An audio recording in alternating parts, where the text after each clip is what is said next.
count this out. Who's on here?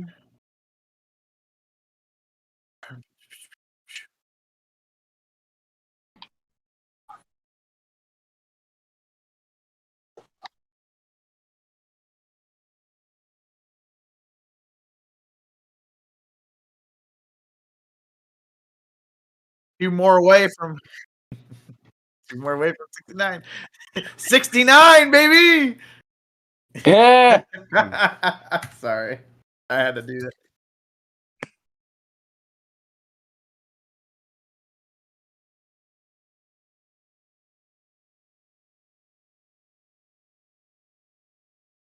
Oh, we starting with me? We starting with me? Okay. What's up, guys? Playing Xbox. Obviously, episode number 67. I don't know. I don't think there's too much out of news today, but I know we got some stuff that we definitely want to talk about. So yeah, I am just I'm excited for another beautiful Planet Xbox with the wonderful panel that is here. And yeah, that's all I got.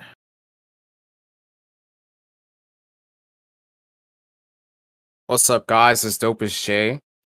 So, last week, you guys remember, I said I had the RTX 3070 Ti. Now I have a 3090. So, Bond can stop coming in here and calling people peasants. Now he's a peasant in my presence. So, Well 3090 gang. He's too busy. I sold it. I flipped that and I flipped my 2070 Super to get the 3090. So, yeah. I sold the. You don't even want to know. It's gonna make me look like a scalper. Yeah, you sold for like 1,000, didn't you? We got a good return on it. Yeah, I was right. It was 1,000. Yeah, so I got 3090 now. Just been playing on this.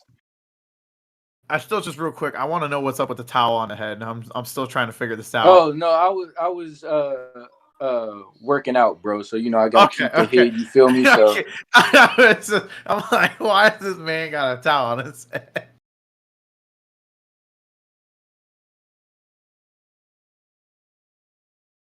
Yeah. Is he there? Hello, Chris. Can you hear me? Yeah. I can hear you. What up? Welcome to Planet Xbox. That's it. Damn. That was it.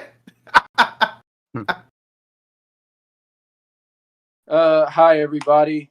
I don't know. Shit, it's your boy. Let's get to it. Like, I'm in the middle of a gunfight right now. Hold up. They said your mic is muted on the stream. Oh, mine is this? No, smooth. Who's it? Chris is? No, I was about to say shit like mush. Yeah, you're good. It's just smooth. Yeah, we can hear you. Yeah, I can hear you. Yes, I can hear you. It's just a stream. Oh, is it? Is it not going to your source in OBS? It decides to change the source of where the microphone's coming from. That's stupid. That's like I had nothing else plugged into this stupid ass computer, and it decides to change it. Well, I don't know how much time I wasted. So if you guys didn't hear that, I didn't say much of anything important. I just said, welcome to Planet Xbox episode 67. I am your host, the Best Pod Kid Smooth. And then I asked the panel members to introduce themselves, to get through the intros. I apologize for that. I should have seen that stupid computer, man.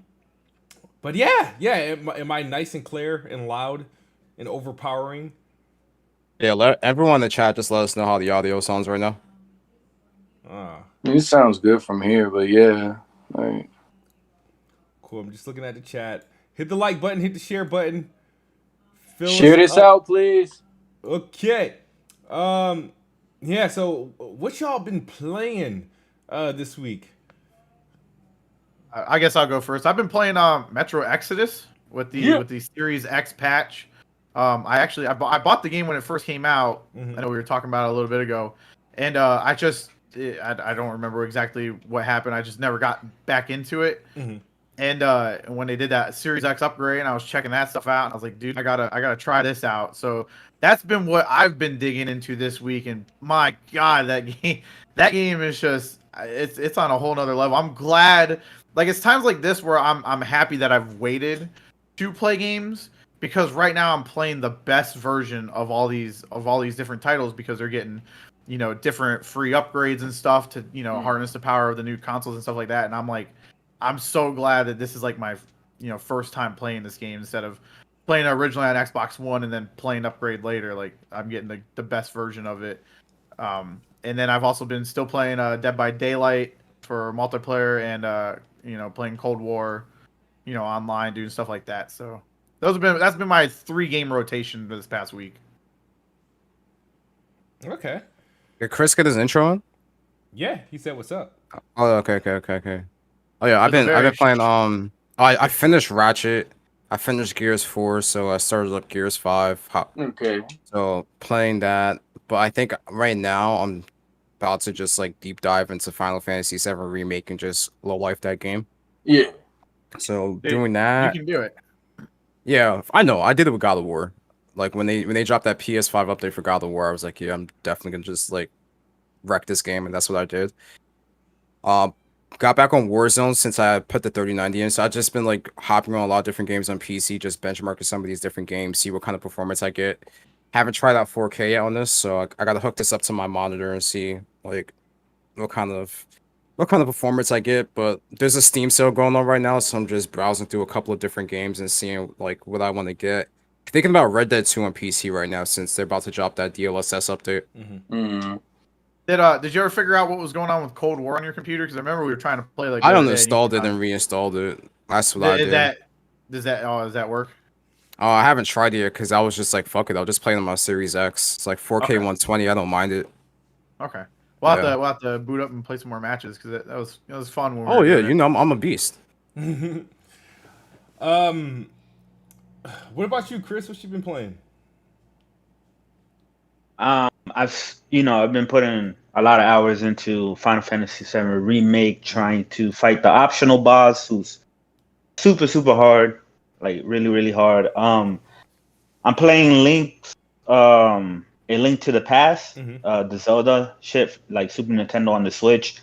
I also picked up the 3D Mario All Stars because it was on sale at Best Buy for like $45. I thought they didn't they abolish the sales of that? How'd you? I don't know. I guess still inventory at Best Buy for them. Yeah, there's still I'm guessing Nintendo just made a lot of them, and there's still a lot of inventory that needs to be sold. So I'm pretty sure by this time next year, that's when like the prices of those games are gonna go skyrocket because it was a limited release. But I grabbed it now because I was like, fuck it, you know what I mean? Just like I got it for a discount. I got that, and I got Link's Awakening for a discount as well. And then I also bought Jedi Fallen Order because there's a big. I got that for I got it for $13 on PSN. There's a big PSN sale going on right now, but yeah. Then other than that, man, I'm just waiting on. I might re-download Red Dead because there's a new update coming for the online. The Blood. I think it's called Blood Money. Yeah, I got like 400 hours into Red Dead Online. Damn, I can't get into those games. I'm sorry. Damn, that's crazy. Nah, it was like I had a posse and everything, man. We used to just grief people, like we used to have fun with it. But I just hope I'm really hoping for a next generation patch. Yeah. For Red Dead 2. Yeah. I'm really hoping. You know they ain't gonna do that. It's gonna be like Grand Theft Auto. They put out a full new release. Yeah. Oh yeah. Oh, definitely. They're gonna put out a full new release and everything like that. But Red Dead, that would fucking suck. No, they are. They're Rockstar. They can get away with it. And I mean, I'm gonna buy it too. So like, I'm buying Skyward Sword HD on day one as well. So, but you know what else I got on PC? I got Horizon on PC, and because I don't think the Horizon update's coming to PS5 anytime soon. So I was like, I'm copping this on PC. The best place to play that game. Do you think like when they need to hurry up with that? Do you think when Forbidden West comes out, they do a PS5 version of Zero Dawn? At that point, I'm not gonna care. I'm not gonna care because I'm gonna just. Well, I know. I'm just like, is that the only way we're gonna get this 60 FPS patch that everybody's been asking for? Like fucking Ghost of Tsushima put out a 60 FPS patch, like within months after the PS5 came out, or weeks. Was it weeks? It might have been weeks. So it was it was pretty quickly. Like as soon as like PS5 dropped, like we heard that they were gonna drop the update, and then that's when I finished the game because I didn't finish it on PS4. Yeah, I was like, oh, I'm just gonna finish this on PS5, and that after. No, I beat that game, then I hopped on God of War, and then I just low life God of War for like 25 hours. That's the only way you can do that one. Yeah.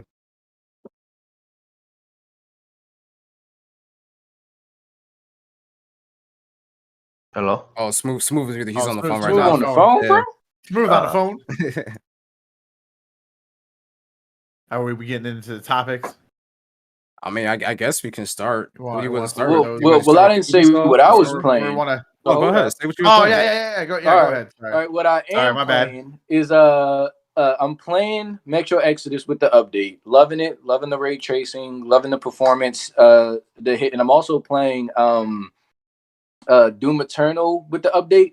Loving it. Like I'm loving it. Like I'm actually making my way through it. I've been playing some older titles, but I've also been playing Scarlet Nexus. I'm loving that game. I don't care. Fuck the reviews. I'm loving the game. Like I'm loving it. I think the best statement I heard about the Series S was from the Xbox podcast for IGN. They were saying that the Series S is just for people who just want a game. Like they don't care shit about the like the visuals and all of that shit. They just want a game, and that's just literally where I'm at. So it's just like I just purely just want to play all of these games, and the Series S is giving me the performance and what I desire out of them, and I'm loving it. So what you playing again? I missed what you were playing. What were you playing? You don't have to do the I just want to get the name. Oh no, just Scarlet Nexus, Metro Exodus, and Doom Eternal. So okay, cool, awesome. Yeah. All right, so Scarlet Nexus actually just finished at least one. I finished Yuhito's playthrough. Yeah, so you're gonna play both? Yeah. I need to take a break because Smooth. Another thing for Smooth. Shout out to Smooth for that last video. Like the intro to that last jump was fire. Like I wasn't expecting the new intro. When that came up, I was like, okay, Smooth. This motherfucker came through with some new shit. Yeah. I loved it. Yeah, I needed something to show it off, so I did. I was going to talk about the Switch because I didn't care about it, but I was like, you know what, I could use it here. But I'm trying to encourage myself to produce more videos. Podcasting, obviously, we do a week, but you know, before I was podcasting, I would just do videos, but trying to get in the way of doing videos, like just standard videos again, and I feel like, oh, I paid for an intro, so maybe I should use it. Yeah. So, but I finished Scarlet Nexus, at least Yuhito's playthrough.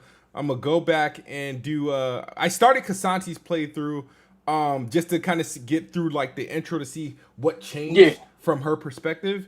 And I'm probably gonna finish that. I didn't want to do back-to-back playthroughs. I needed a break because the tail end of that game is freaking long. It's just the last part of the game. It's good, but it's very long and drawn out.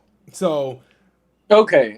So I'm gonna because I love the game. This is like all of the reviews I saw, like people said that it was mid or some shit like that, and I was just like, I'm really enjoying this game. Like it has its tropes, but just like with a lot of Western style games, they follow tropes too. So it's just like I'm enjoying it. Like I enjoy that anime shit. So it's a cool game. I mean, I had a fun time with it. Like I said, I don't mind playing through it again. Because I do want to get like the full flex. I'm just curious. There's some things I just want to see what happens because there's a lot of things that comes up because you interact with both players in both playthroughs, right? But I plan on finishing that, but I'm not in a hurry to do Kasanti's playthrough. Then I also started the Watch Dogs Legion expansion. They bought Aiden back it's called Bloodlines. Oh yeah, the Bloodlines. And yeah, man, it started out lit. So far, it's going good, and it makes me. I remember I finished Watch Dogs the original game late. Like I finished it like right before Watch Dogs Legions came out, right? And I when I was playing through, I was like, man, I actually enjoyed this game, and I was like, wow, I enjoyed it. So and I was going to start Watch Dogs 2, but the thing is, I've tried Watch Dogs 2 a couple times, and I didn't care for it. And then I got an early access to Watch Dogs Legion, so that's why I skipped Watch Dogs 2. And I thought Watch Dogs Legions was cool, but playing through this Bloodline expansion, it makes me appreciate, like, yeah, I could use another, like, mainline, just focused story game. Like, Watch Dogs Legions was cool, how they switched up the protagonist and all that stuff. But Watch Dogs, the first character that they had was actually pretty cool. If you guys don't know, what's the, oh my god, I keep getting calls. The story behind Legion, the Bloodlines is that Aiden, he's from Chicago. Legions takes place in London. This dude, Aiden gets pretty much a job that sends him on a trip to London so you can obviously play where Legion takes place. And it's a lot of like backstory. I don't want to spoil anything, but it's pretty good so far. I can't complain. Yeah. But that's what I've. All right, shit, I'm gonna buy that too. And Space Jam. I've been the expansion for Valhalla, so I'm gonna get to them. So I started Space Jam, the new Space Jam, New Legacy. Oh, you started that jump? Yeah, it's cool. It's cool. Xbox looks like a decent exclusive. game. Oh man. Is it really? I didn't know it was. I knew it was on Game Pass. I didn't know it was Xbox exclusive. Yeah, Xbox pretty much put up the money to. They picked the winner of who makes the game. Like there was a competition for who designed the best version, and then they picked the best cool, one, though. and then they put it that's out. Pretty dope. Yeah. Oh, okay. That's nice. Yeah, I mean that's really kind of cool, to be honest. Okay. I guess we got the Ubisoft thing we can talk about Assassin's Creed and what they're trying to do with the franchise now. Yeah. I just hear nah. Someone's like, nah. Just like, I mean, you know how it's gonna be. Just like the fear with gamers is just like it's always at a peak. It could be like the start of something, and gamers just drive it up to the most extreme thing from jump, and it's just like you haven't even seen what this could possibly. So how about we explain it? Approach it? I'm pretty sure there's people in here that probably didn't like pay attention to what happened earlier when news was broken. So essentially, Jason Schreier, wrote an article way before. I think it was a couple hours before Ubisoft had the official announcement of what they were doing with Assassin's Creed, but he was like really on point with what he was saying about everything in the article. So he said that the next Assassin's Creed, codenamed Assassin's Creed Infinity, which is the same title that they used inside their article, that press release from Ubisoft earlier. Yeah. It sets out to be an expansive and ever-changing experience in multiple historical settings. He also stated that Montreal and the Quebec teams are unifying to make this project. So they're essentially taking both teams who made different Assassin's Creed games to unify to make this one experience and have it essentially be a live service game where they're going to constantly supply with content. And it's always going to change, much like how like Destiny 2 does with different expansions. They're adding different maps, new weapons, things of that matter, new story content happening in the game. So Assassin's Creed is aiming to do something like that with their franchise. All right. So this is Assassin's Creed story. I caught on to it late. But every time I read about the story, I keep seeing people bringing up Game Pass and this is bad for gaming and whatnot. I get how people feel about the games as a service model. I'm not the biggest fan of it, but if I don't mind when games do it right. But you guys know I've capped for the recent Assassin's Creed games since 2017. The Valhallas, the Odyssey, the Origins, and I personally feel like those games were headed to the games as a service trend because one of the games are very big and long, and then outside of the main like game, there's a whole lot of side and live content. There's a whole lot of side and like what do they call those things in Destiny? Trials, live events, strikes, stuff like that, that they just make available in a game that you have to do within a certain time, within real time. Like you have until this date to get this thing done, right? You could pick up like contracts that's on a timer and whatnot. And they have like, multiplayer interactions, not with players, but like if I do something or I could set like a mark or a photo there for the next player to see or to discover and whatnot. A lot of what's in the recent Assassin's Creed's DNA is a games as a service model. So I pretty much looked at the recent Assassin's Creed, especially Odyssey, which lasted fucking 4 years. And I mean, all right, it hasn't been 4 years, but in terms of content and how much they supported the game and how long they supported the game, it lasted 3 years.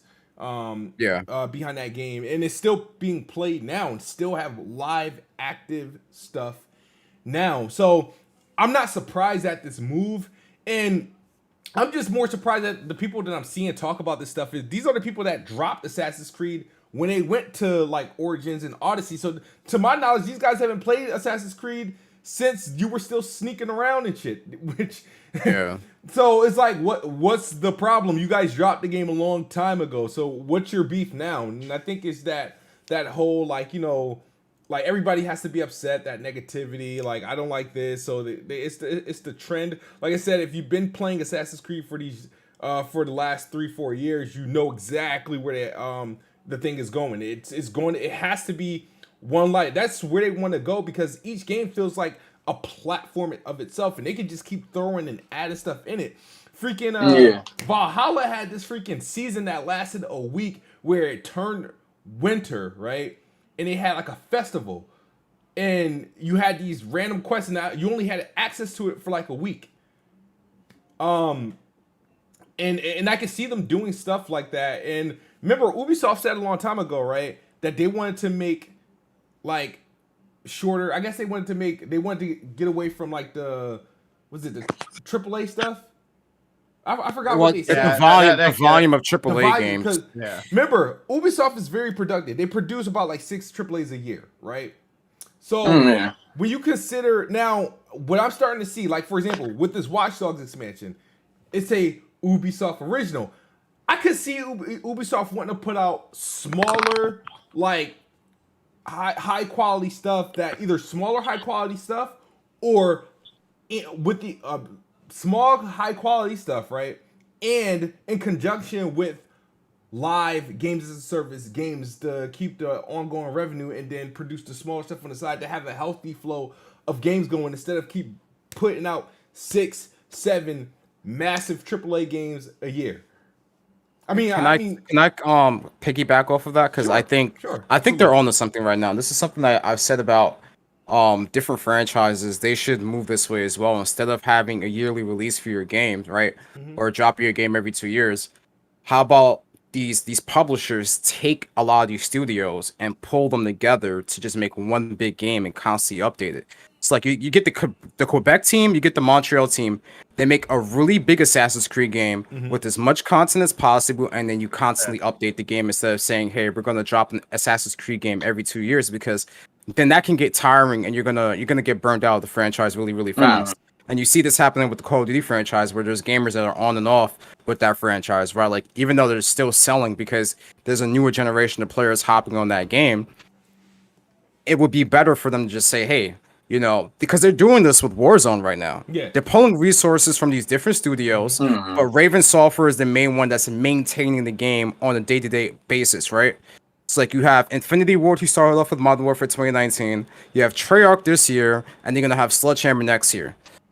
Like, putting their content into the game, and then Raven Software just maintain that. So I think Assassin's Creed is onto something right now, and Ubisoft is onto something. And this could potentially be a really huge success because it's going to maintain players within the game. Yeah. Assuming they do it right, though. That's the biggest thing. Like what Smooth said, to piggyback off of that as well, like, you could just feel it in the air and in the DNA, the way that they approached their games, that this was the potential road that they were going to go down. Like, the game's already long as hell. Like, people put 300-400 hours into these games, and then they're still adding on content. It was already feeling like it was a live service. Like, you got to think about that. That's usually the model for these things, is that they want to keep you invested. They want to keep you not tied down, but just like within their world. So they're going to maintain that by adding on different time periods and like maybe major moments throughout history. This could be the way that they're going to prolong this experience.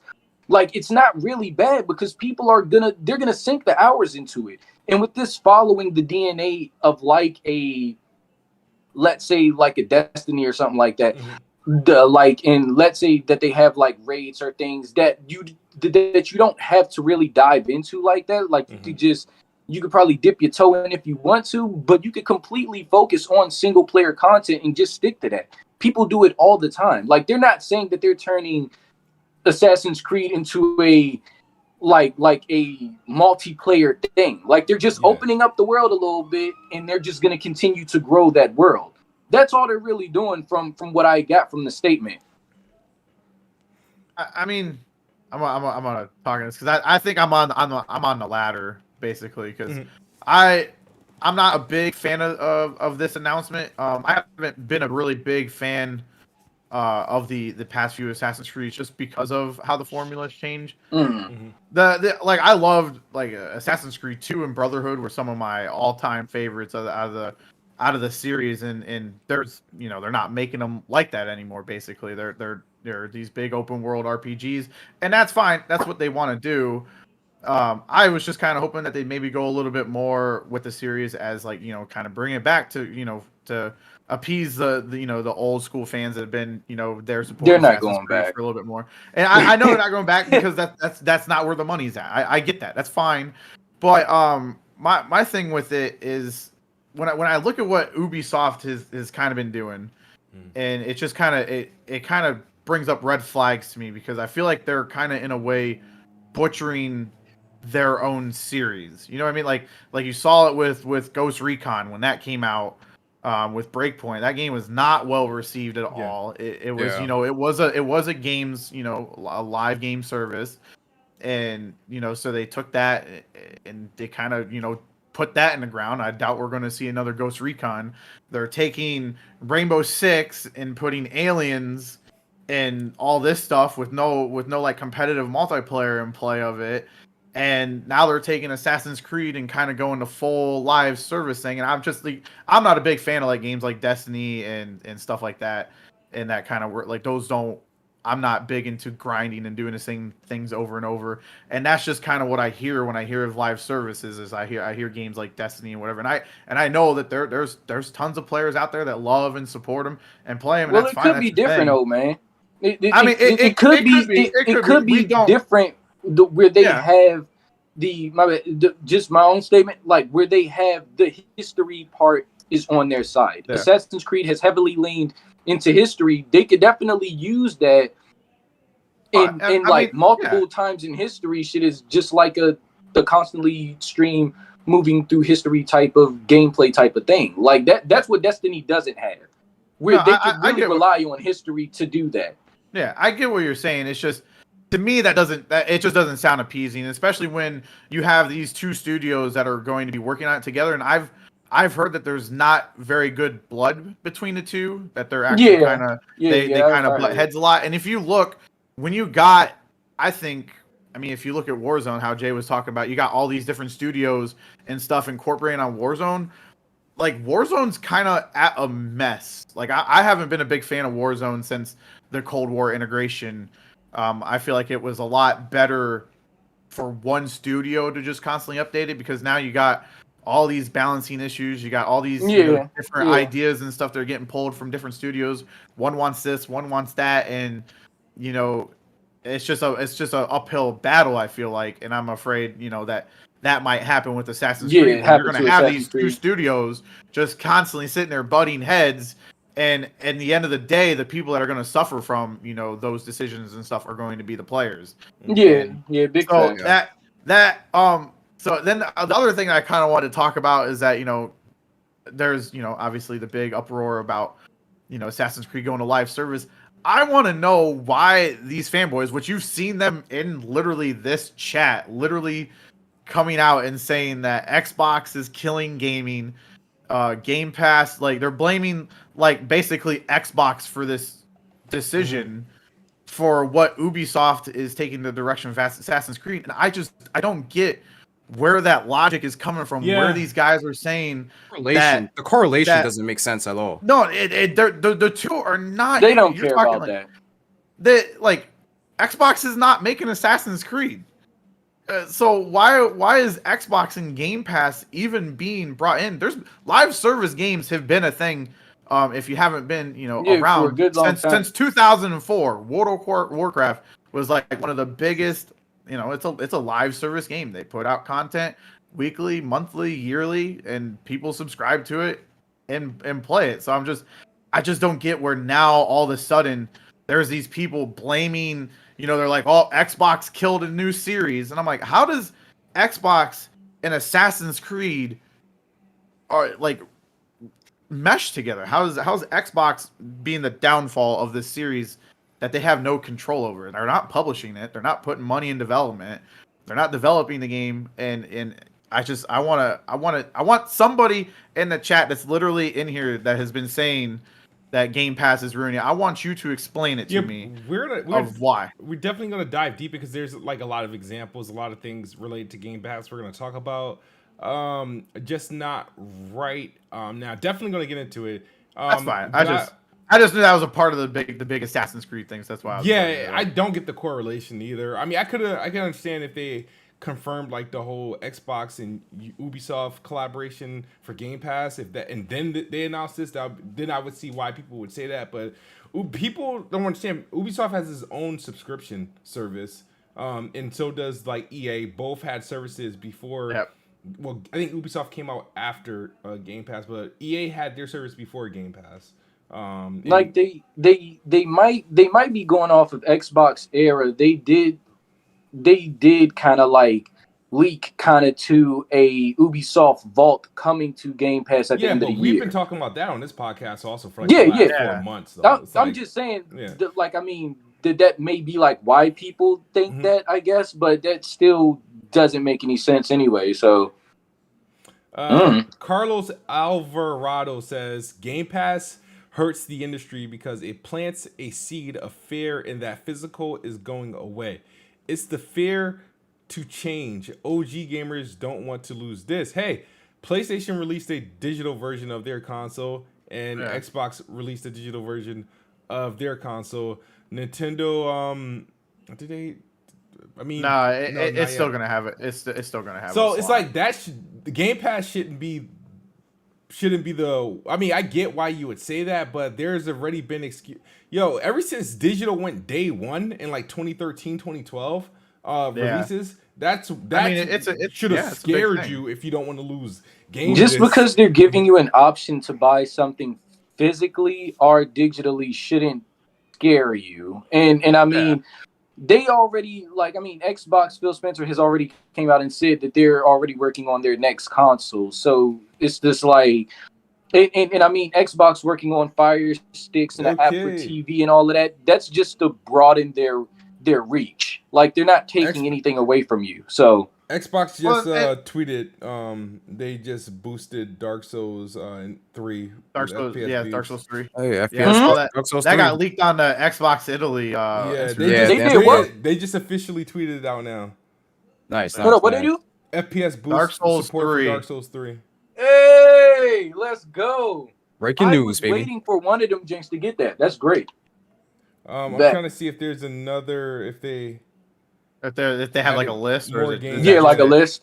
Yeah, I'm going on their blog right now to see if there's anything else. Yeah, you guys have to explain that though. Like how are you tying Assassin's Creed's next game to Game Pass and how Game Pass is ruining gaming?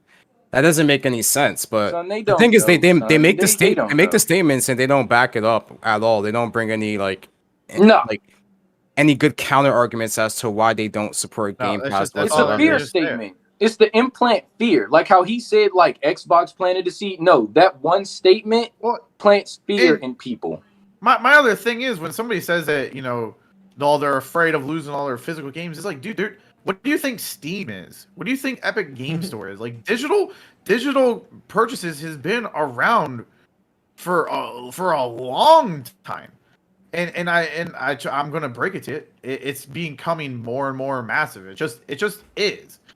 But you don't see nobody complaining about this on Steam or some shit unless they've done something stupid and they got their account banned or something. Yeah, but that's what I'm saying. Like people are like you got that guy that just said, "Oh, I'm afraid of losing my physical games." Like you have a PlayStation 5 or an Xbox Series X that has a disc drive in it, right? Why are you worried about it? They're still gonna print them out, but if you're worried about losing, discs, I mean, they're not going to go anywhere anytime soon.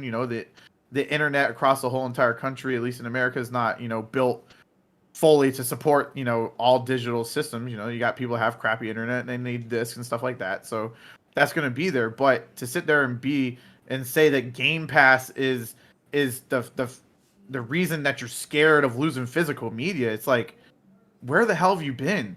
Digital sales has been a thing for a long time, and I don't think Game Pass has the effect on physical, like discs being put out there.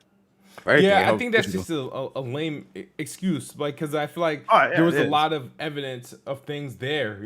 I mean, if you was afraid of physical dying, then COVID should have scared that thing where everybody had no choice but to buy their games digitally at that point. Oh yeah, like I remember, like I had games pre-ordered at GameStop, like right when they shut shit down, like Doom Eternal, Resident Evil 3.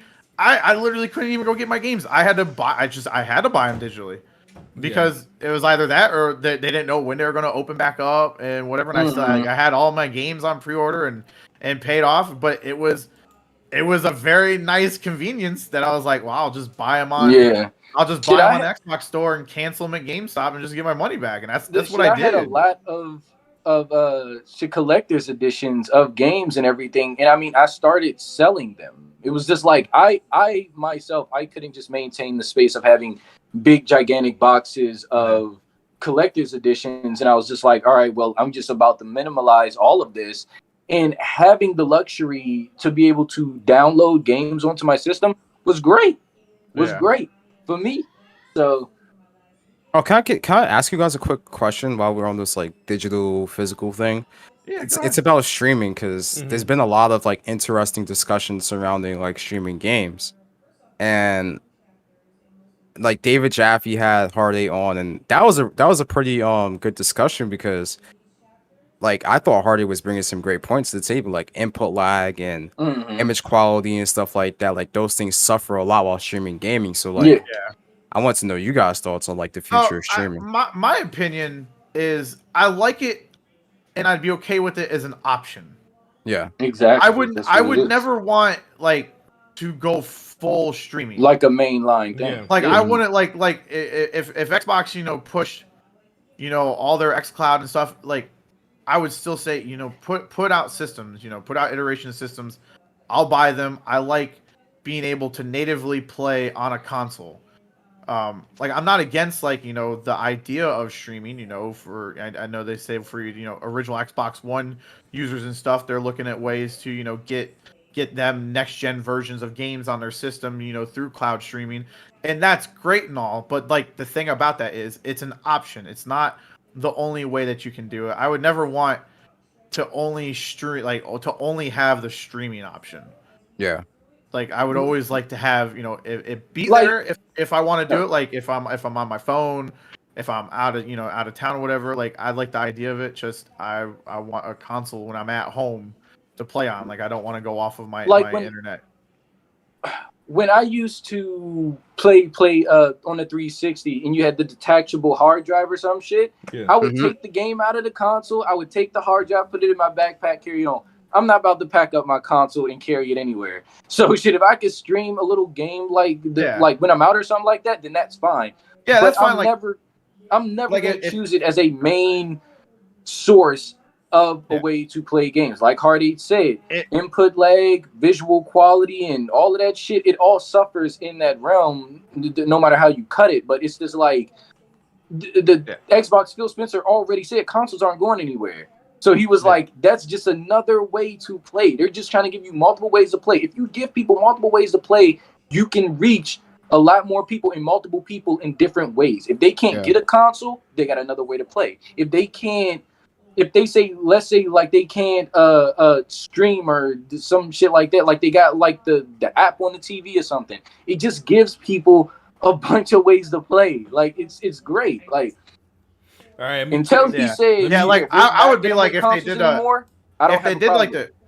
if they did like the USB dongle, like something like that, you should plug into like a back TV. Like I would honestly like say if it was $100, you get the controller, you get the dongle, whatever like that, and say you get like a couple months of Game Pass Ultimate for like $100, dude. I'd buy that, you know, that'd be something you could take to like, you know, go to like a hotel, you know, if you're out, you know, hotel room, you know, at night, whatever, you know, you're done on vacation, you want to play some games, boom, plug it into the back of the TV, whatever, switch over to it, or if you're just out and about, like something like that, I would be about. And then, like I said, I as used to a be like secondary these dudes. solution. I used to literally be like these dudes where I was like, bro, I'm so scared. They're going to take my physical games away and buying everything the physical. I used to freak out. Like, see, like my opinions change with the new information or the new experiences that I'm given. So it's like, I used to be just like these guys who was like, yeah, I can never buy shit all digital console. I can never do this and that. And it's just like a lot of that shit has changed. I used to be like one of those 4K visual dudes. I literally don't give a shit anymore. Just give me the game. All right, let me read some of these super chats. They got 2 of them. Don Otaku says, if streaming gets to the point where it's no difference in quality, would it matter then? Having no updates, no downloads seems better for the future. I mean, I would still say no, because you gotta look at like, say like, you know, like I stream on Twitch and stuff like that. So for me to sit there, like I'm where I live at, I have one internet provider that I can get that has semi decent. They got a monopoly in my city where I live, and so I am stuck there at like for a decent price. I'm only at like 200 megabits down, and I think like 10 up.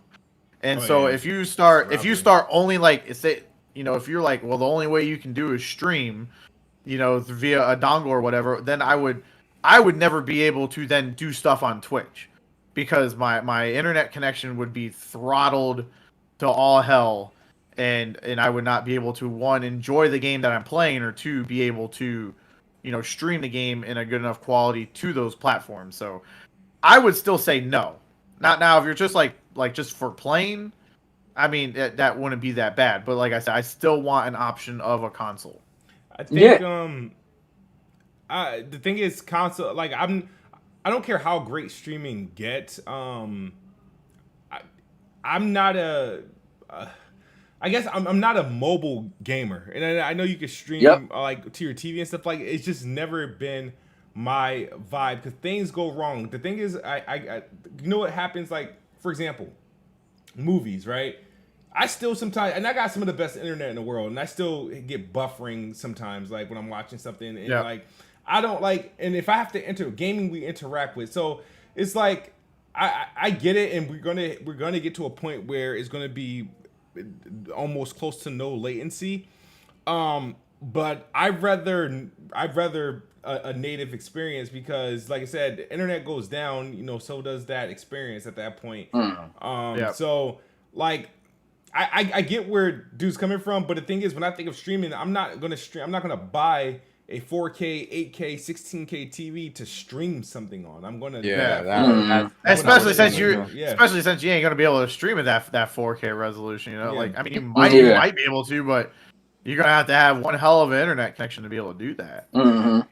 And Mark City ENT, oh my bad, Mac City ENT for $10 says, it's a subscription service. It's not the only way to play or buy games. Pony's been mad at a subscription service for weeks. They're trying to find a narrative to fight Game Pass. Pony's sick, Xbox winning. Wait, so can I address that as well? Sure. I agree with that, because here's the thing: like they attack something like Game Pass. Like, if you don't like Game Pass, that's cool. It's whatever. Like, I'm not here to convince you to get Game Pass. Everyone has their reasons as to why they want something or why they don't want something, but you can't show on Game Pass, right? And then in the same hand say PlayStation Now is better than Game Pass, when Game Pass has better numbers than PlayStation Now. And then they like to bring up the volume of games. It's like, yeah, you can stream all these games on PlayStation Now, but if you look at the downloadable games from the Xbox side versus the PlayStation side, it's not even a comparison. So I don't know, like, how they can say that in the same breath. If you don't like Game Pass, then I mean, they clearly don't support PlayStation Now. It's obvious. It only has what, like 3.2 million users. That's the thing. See, this is the thing I don't get, right? This is the thing I don't understand. The whole Game Pass thing, right? The people that are highly critical of Game Pass is like, and what the content that's in there, oh, you're not buying the games, you're renting games, they'll be the same people to try to then run around convince you why PS Now is a better service than Game Pass. It has more games, 800 games, da da da. Or they'll try to brute force PS Plus into it and try to compare PS Plus into Game Pass. And I'm like, okay, so this Xbox Game Pass subscription is bad. But now you are okay with the other, with PlayStation Plus and PlayStation Now for what reason? Like, it's like, pick your side. You hate all game subscription services, or you don't. Don't like try to, like, when PlayStation Now gets like finally get a good game or something in the service, then they want to be like, you see, this is a better drop. Or when PlayStation Plus is hot, like, you know, they're like, you see. But when nothing's going on, they want to push like, oh, like Game Pass is bad. Like, for example, let's talk about this, right?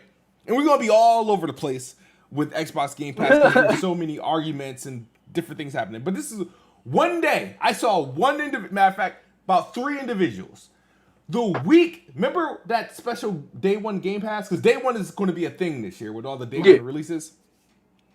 The week Dungeons & Dragons Dark Alliance came out, I seen 3 guys post up, it's Metascore 59. You see? Game Pass fodder. You see, they're getting all these trash games Day 1. They talking shit. Yeah. Right? And 2 weeks later, right? Now, remember. I think I know who you're talking about. At this point in time, you know who I'm talking about. At this point in time, right? Dungeons & Dragons is Game Pass fodder. It's a 59 Metacritic score. It's a trash-ass game. Nothing to celebrate, right? 2 weeks later, UK sales charts reveals that Dungeons & Dragons Dark Alliance, 96% of its sales came from a PlayStation platform physically. Not fuck digital, physically. What? The same 3 people that just told us this game was Game Pass fodder, is trash, they're now boasting that it's sold most on PlayStation. Yeah. I don't get it. I remember seeing someone talking shit on it, coming, the Metacritic or whatever, and then they posted up their PlayStation 5 version of the game.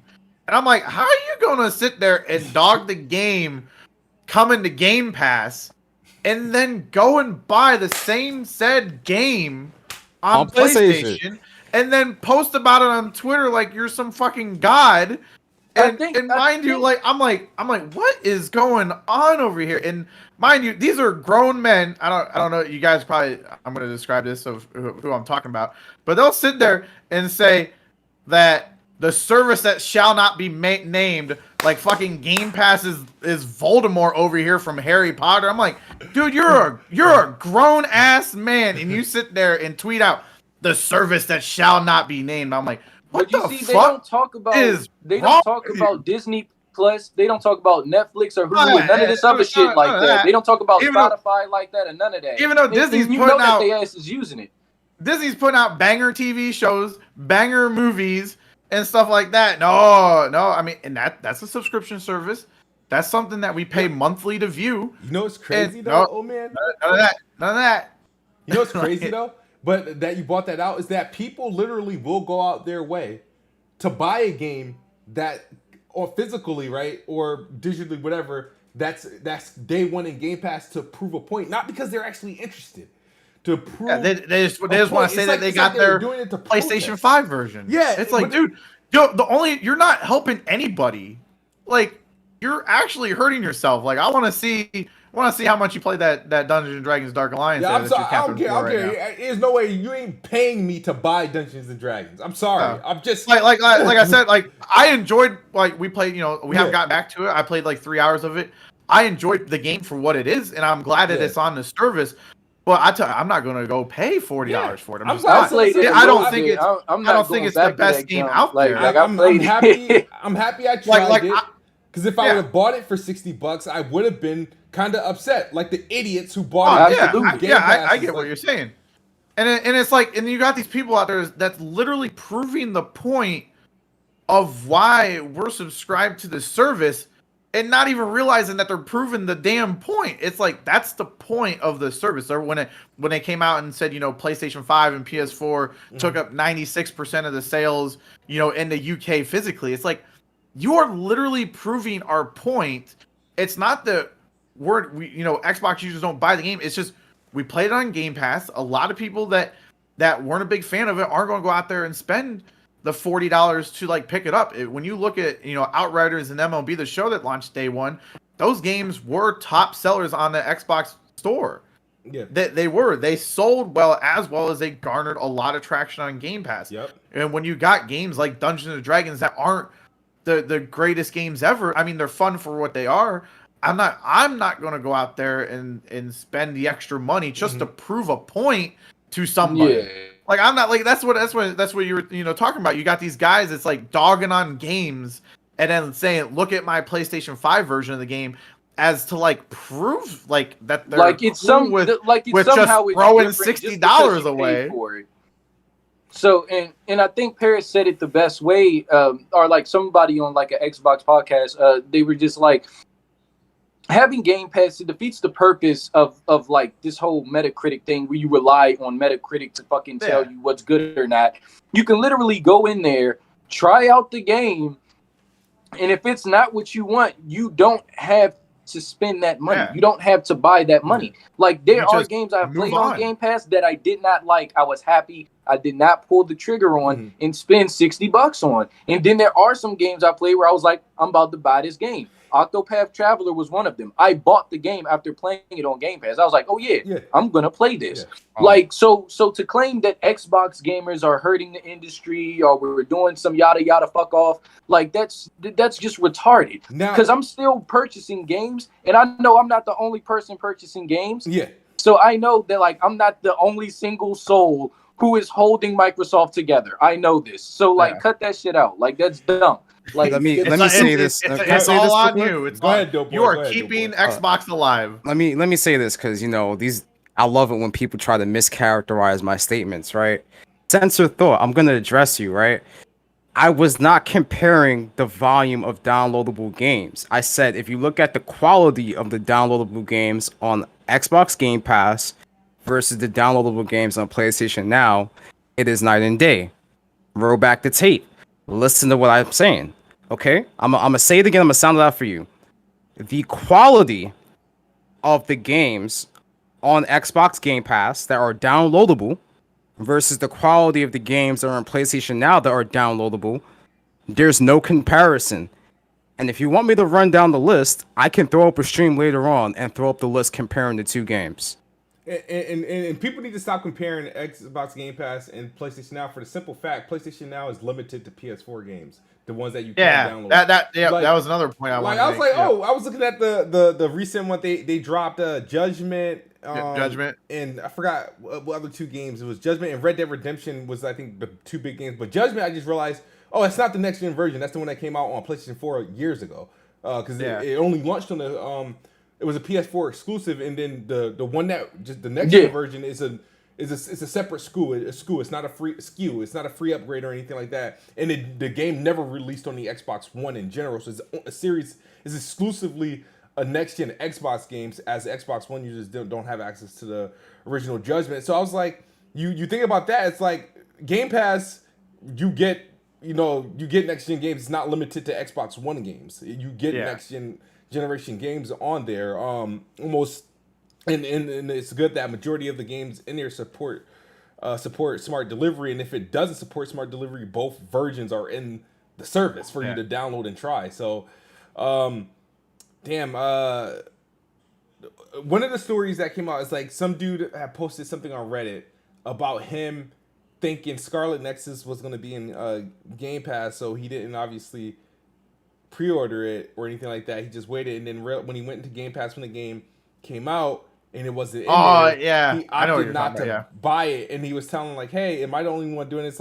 If the game is not in Game Pass, I'm not playing, or I'll just wait on Game Pass. People took that article, and I know they ran with that. It was you see, Xbox players aren't buying games. They're relying on Game Pass. They took his story and they multiplied it across. Yeah, they applied it by to everybody. by millions of users. Of They Xbox. blanketed it. Yeah. But that's what they do with Xbox. Like they blanketed. They just like, oh, we're gonna wait for Game Pass. It's just like I bought Scarlet Nexus off the demo I got to play.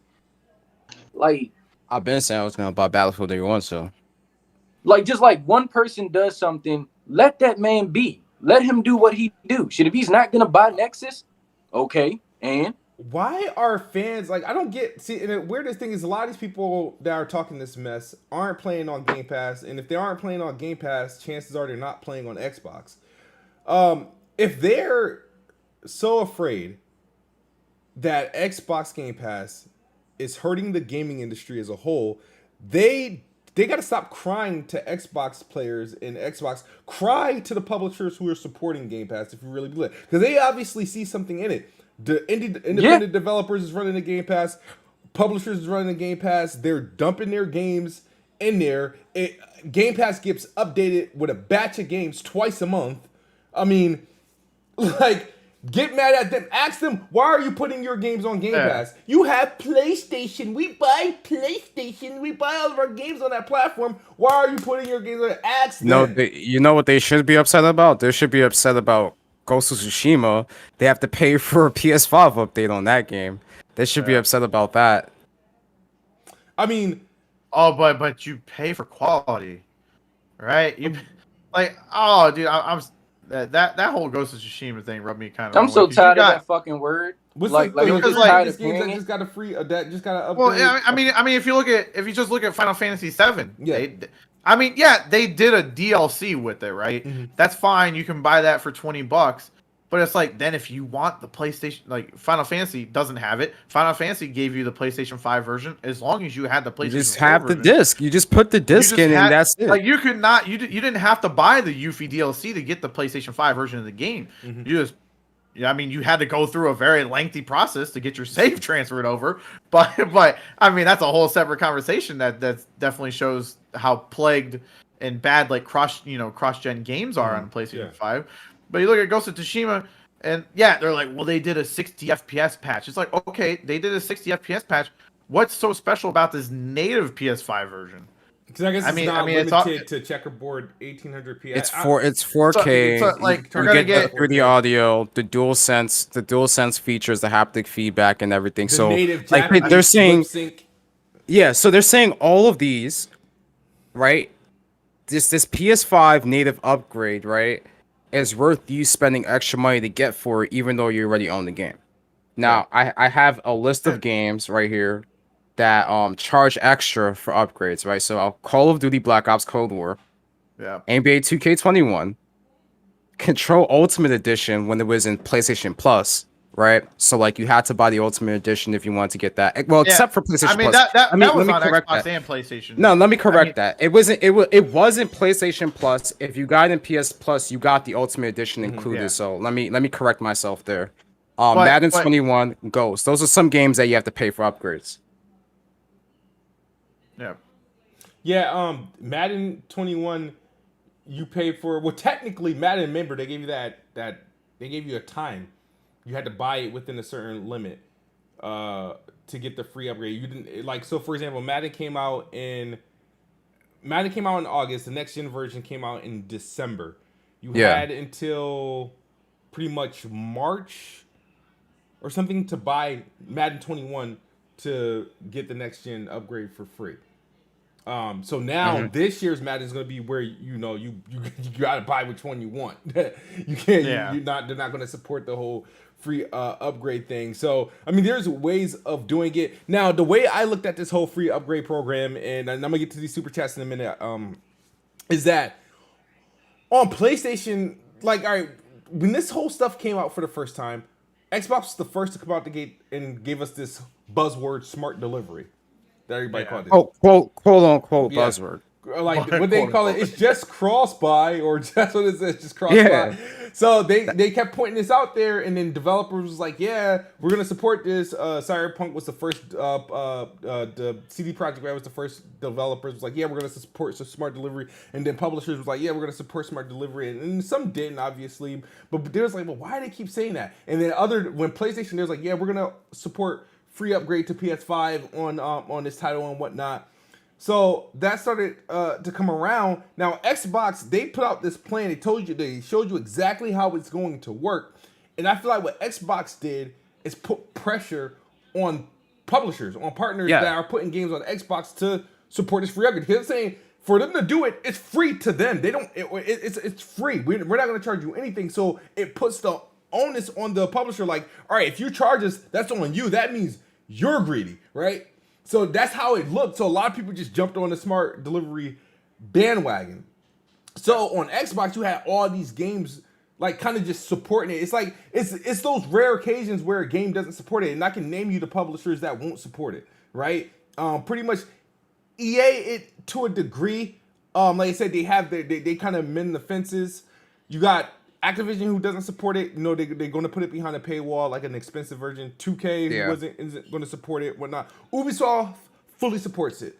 Capcom fully supports it. All that other stuff. So, and now on PlayStation side, they kind of been like, you know, no harm, no foul. You know what I mean? So the thing is, and the reason why I say that is, if PlayStation, as a platform holder, is willing to charge its customers for an upgrade, as a publisher on the PlayStation platform, why would I offer a free upgrade? If PlayStation exclusives don't have to give free, I'm definitely going to charge for mine. So that's why it's always this bullshit when it comes to, you'll have those select developers who do, because there are free upgrades you get on PlayStation 5. Obviously, Bethesda just did it with Doom, and A Plague's Tale just, I believe just did it and whatnot. You may not get the save progression and stuff. That's more so of a technical issue.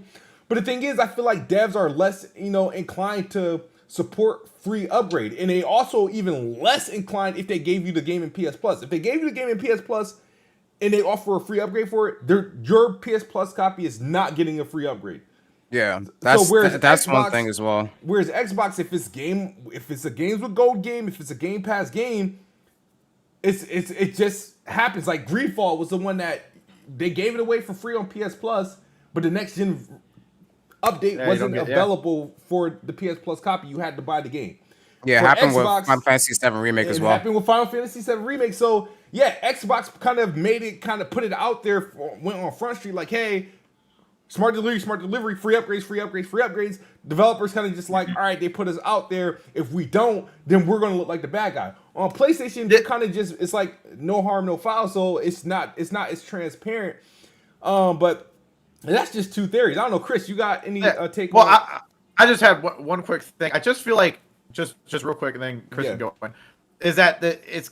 I don't know if you guys remember that image from when PlayStation 4 was like, "This is how you share your game." Then they hand it. I don't know if anybody's seen that thing. That the meme go around where it's like, "This is how you upgrade your game on the Xbox Series X," and it was just like, just simple and seamless. And I'm just like, dude, the tables have kind of turned.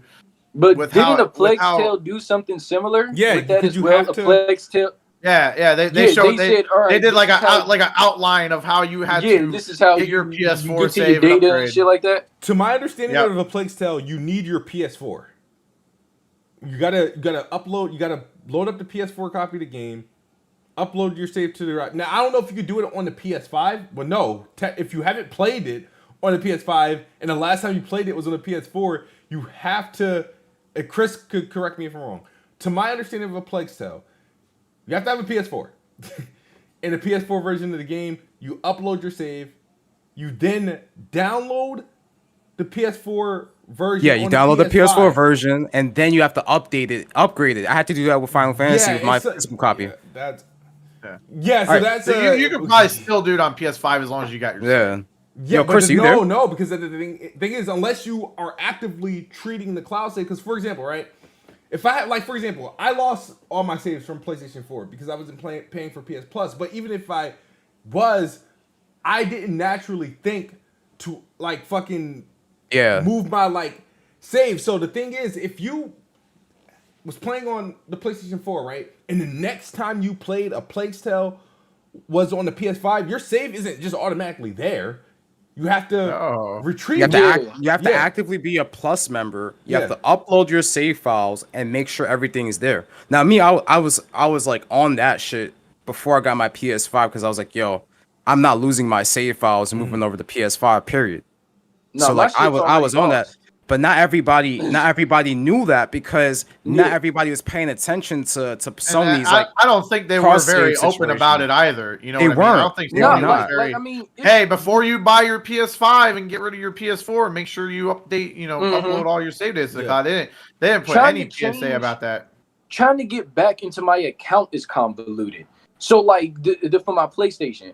So like if I ever got a PS5, I would have to make a whole new jump. Cause like trying to get into it is like, it's like pulling teeth, and like I've tried multiple times. I've tried from the app. I've tried from a computer. Yeah.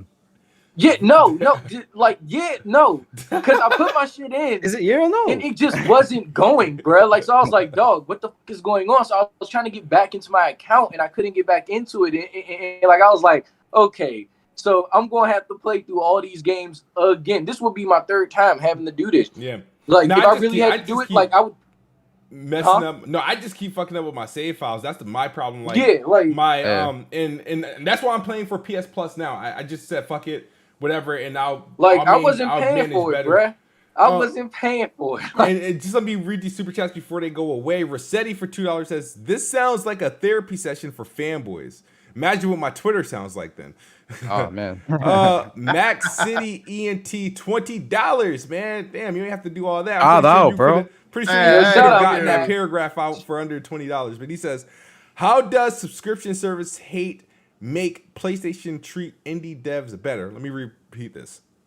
I gotta repeat that. He says, "How does subscription service hate make PlayStation treat indie devs better? The PS5, where you pay to play old games, hundreds of games with Game Pass for $9.99 a month, or get 3 months for $1 for the first time sub." It sounds like a Game Pass advertisement there, Mac. But he got a point though. He does got a point. I don't understand the hate for Game Pass, and I understand it's not for everyone, but I've seen like so many weird like comparisons and excuses, right? Like shout out to my boy Jez Grimes. I was listening to his podcast yesterday. He was giving me a fucking headache to the max, because he goes in on like Game Pass like all the time in Xbox all the time, and I'm like, dude, are you really that fucking mad? But he was saying like he took another angle of he would take a look at the games that are in Game Pass. He'll go in PlayStation Store, and PlayStation would just happen to have that game on sale, right? And then he'll look at it like, oh well, Xbox jacks up the price, so it makes you feel like you're getting a value net for these games, whereas PlayStation puts those games in Game Pass on sale. And the thing is, I check out Xbox game sales every Tuesday because that's when they typically go live. Their sales games on every. And Jez, I hope I'm not like steering in the wrong direction, but games on Game Pass aren't like ineligible for being on sale. There's actually a section in the Xbox store for games that are in Game Pass that are on sale that you can get. So, and I'm like, bro, like PlayStation and Xbox typically have sales on the same day. Sometimes, depending on the publisher, it's the same exact games. Usually, when Ubisoft does a sale on all its games, publisher sale is on both Xbox and PlayStation. That like, there's no, it's no like, oh, coincidence that PlayStation, every game that's on Game Pass, PlayStation has a sell on. No, you just looked at it at the right week to support your argument. There's several games that are in Game Pass that I've seen that I could have bought for like $3 freaking bucks or $4. They don't. Their Game Passes keep games from being a sell price. You get, and of course, when they're not on sale, you get that 10% discount on top of it. But Game Pass games go on sale, and games in general go on sale on Xbox every freaking week. When one sale ends, another one starts. It's like, and so he was telling that, and there was like hundreds of people watching, and I didn't want people to get like this wrong idea. And I'm like, dude, like you're giving off false information on how that works. Yeah. PlayStation. Does he even have his Xbox anymore? I believe he has his Xbox now. I think he still has it. And if he doesn't, he uses PC, and I think he's subscribed to Game Pass. Like, So he's subbed to Game Pass, but he shits on Game Pass. Shits on Game Pass. It's usually how it goes, isn't it? What? Yeah. What? You see, at least some of these other guys, don't have they're Xboxes. Gamers first. They're gamers first, man. Come on. But at least some of these other guys, like, they don't have Game Pass, so it was like, okay, like, I can see why, you know, you have your own little shtick on YouTube and Twitter. You're the Sony guy. Okay, cool. Like, whatever. We can still come to a middle ground, but you have Game Pass and you're still trashing it. What? That doesn't make any sense. Yeah. Ches, my boy, come on. I don't but they gotta maintain up appearances, bro. Like they gotta make it look like they really against it, but they for it. Shout out to DJ. Let me make sure I move the screen up. Oh, he returned to Series X. DJ X. Berto Dos says, I remember when dudes was like, please, smart delivery. PS been doing that for 4 years. When you buy a PS4 game, you get a free Vita copy. Keep it foxy. I remember that. No. Not the Vita. Not the Vita. Don't do it like that. About what pretty much what started smart delivery is the underrated feature Play Anywhere, which kind of I sent you the video today. My video. You know you sent me my video, right? Yes, because I had that video saved.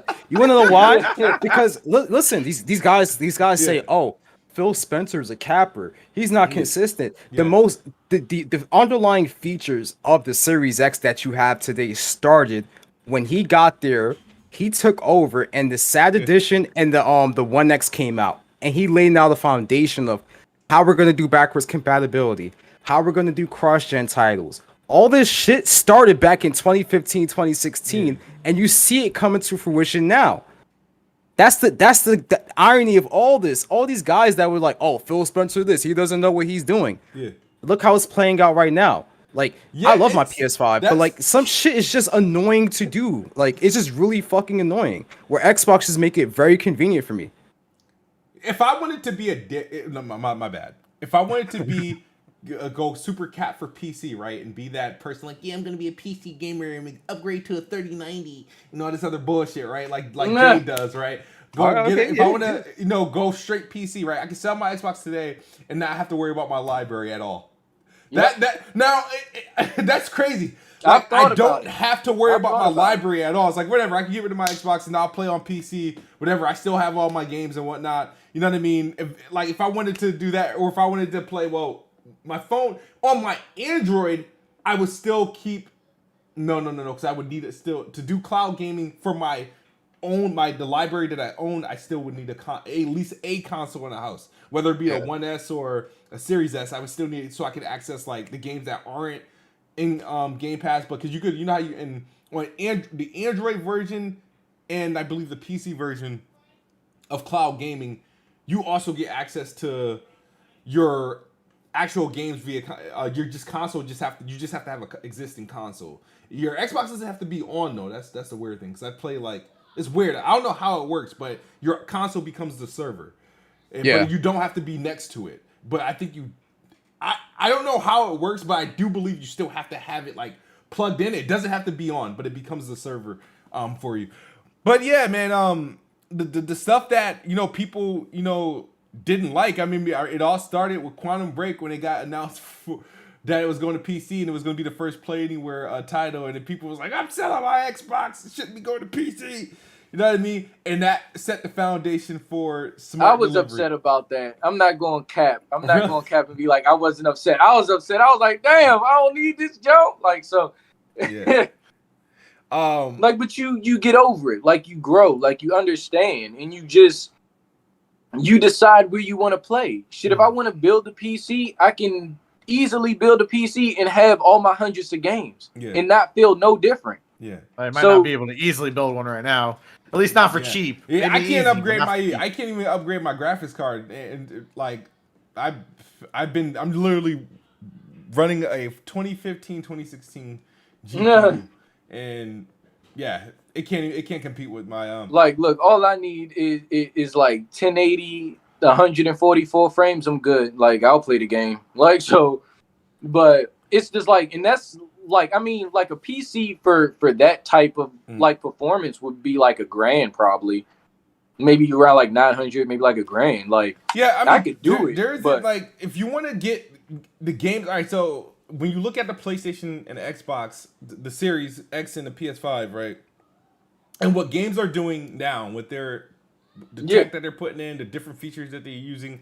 No, you can't build no shitty ass potato or toaster like they fucking say that's gonna be doing this. Shit. I don't care what none of these fucking like pubic hair sniffing dudes say. Like you can't do it. It's not gonna happen. You're going to spend more than the Xbox. You're gonna spend more than the PlayStation to do it. Exactly. That. So we could end that conversation pretty much for good. But the conversation, the one thing I'm confused. So Nintendo has revealed a new Nintendo Switch. I forgot we didn't even get on this topic. I'm about to go in on this. Listen, I had y'all funny. Go ahead. Just one thing. Blank Drew about to hit y'all. Blank Drew about to get at y'all. I'm gonna get at Bland Drew on this one. Shout out to you, Bland Drew, but I'm gonna get at Nintendo tonight. All right. I'm just saying, for $349, you could spend $50 less and get a Series S. Or for $50 more, you can get a PlayStation 4 or PlayStation 5 all digital. Either of those are better than what the hell that is. So Max ENT, I just want to read his super chat before it gets lost in the abyss. He says, "I love my PS5 too, but them feet ass UI tweak ASAP." Nintendo Switch OLED, October 8th. $349. I think a lot of where the price is coming from ain't even the OLED screen. I think it's the storage. The upgrade on the storage is what hyped up the price for it. Maybe it's the dock. Maybe it's the dock. The dock is the biggest thing I've seen. All right, let me say this. All right, so we know Nintendo Switch OLED, upgraded display, bigger, new kickstand on the back of it. New dock, okay, cool, and you have increased storage from 32 to 64 internally. All right, fine. There is no update to the CPU. There's no update to the GPU. No update to the RAM. You are literally getting the same performance out of a Switch Lite, out of the current existing Switch if you own a Nintendo Switch already. So, what does this mean? If you own a Switch, what's the incentive for you to buy a Nintendo Switch OLED? But that's not Nintendo's fault that a lot of folks assumed that it was going to be able to do 4K dock and all of that shit. You are correct about that. A lot of folks assumed that because other people were saying it. Now, you are very, very correct about that. But we now live in the era where there's so many people that have opinions out there. There's a lot more people on social media, Discord, whatever it may be, right? People had all this energy when Microsoft announced that Series S, talking about, oh my God, it's going to hold back game development, that, look at that. But yet Nintendo is dropping another model with the same exact specs, but just an updated display. Yeah. Why would I buy... For $50 more. For $50 more, which, all right, cool, you know, OLED displays are more expensive to manufacture. But I'm an existing Switch owner. There's plenty of other Switch owners out there. I highly doubt that we're going to upgrade, right? And they even said it themselves. They came out and had a little press release saying, hey, like, for guys who already own a Switch, you know, you're not really going to see that much of an upgrade. But a lot of these people that are talking about, oh, you know, last year Xbox didn't have a great E3. I didn't think Nintendo had a good E3 this year compared to a lot of these other E3 showcases. Honestly, outside of four or five announcements. Yeah, like it depends on what you're into though. No. I'm talking about the structure of that showcase. And the pace of it was not good compared to Microsoft. Yeah, to Microsoft. I get it. And everyone else. So there's that, right? No one had energy from Nintendo's E3 showcase and how garbage that shit was. You can fight with me all day about it. I thought that shit was garbage. I'm not about to fight with you. No, because all they did was Breath of the Wild 2. Oh, I'm so happy about that game. That's all they did. Hey, yo, Coco. That's all they have to do was announce one game, and everybody's like, "Oh, this is the best E3 ever." Fuck out of here. The rest of the show was ass. Nintendo won. But what I'm saying is that like people were gonna do that regardless. No matter what Xbox showed, they could have showed like a fucking third person over the shoulder, whatever. They could have showed a Breath of the Wild fucking open world, some dude falling through the clouds. It would have gotten shat on. just because Sony wasn't there, people got to have somebody to fall back on, and that's Nintendo. So she was like, okay, Sony's not here. Nintendo showed one game that we're super hype about, so that's just going to completely overshadow everything that Xbox did. I gave them 4 announcements, 4 solid announcements that I was legit saying like, okay, cool, but the entire event was bad. They highlighted the sequel. See, now I was like, I understand because that's what you're looking forward to. That's your game. That's your style of game. You want to play that. That's cool. Back to the Nintendo Switch thing. The thing here is that I've seen many people on Twitter who said that I still have my regular Switch from back then. I'm very content with it. I'm not about to upgrade.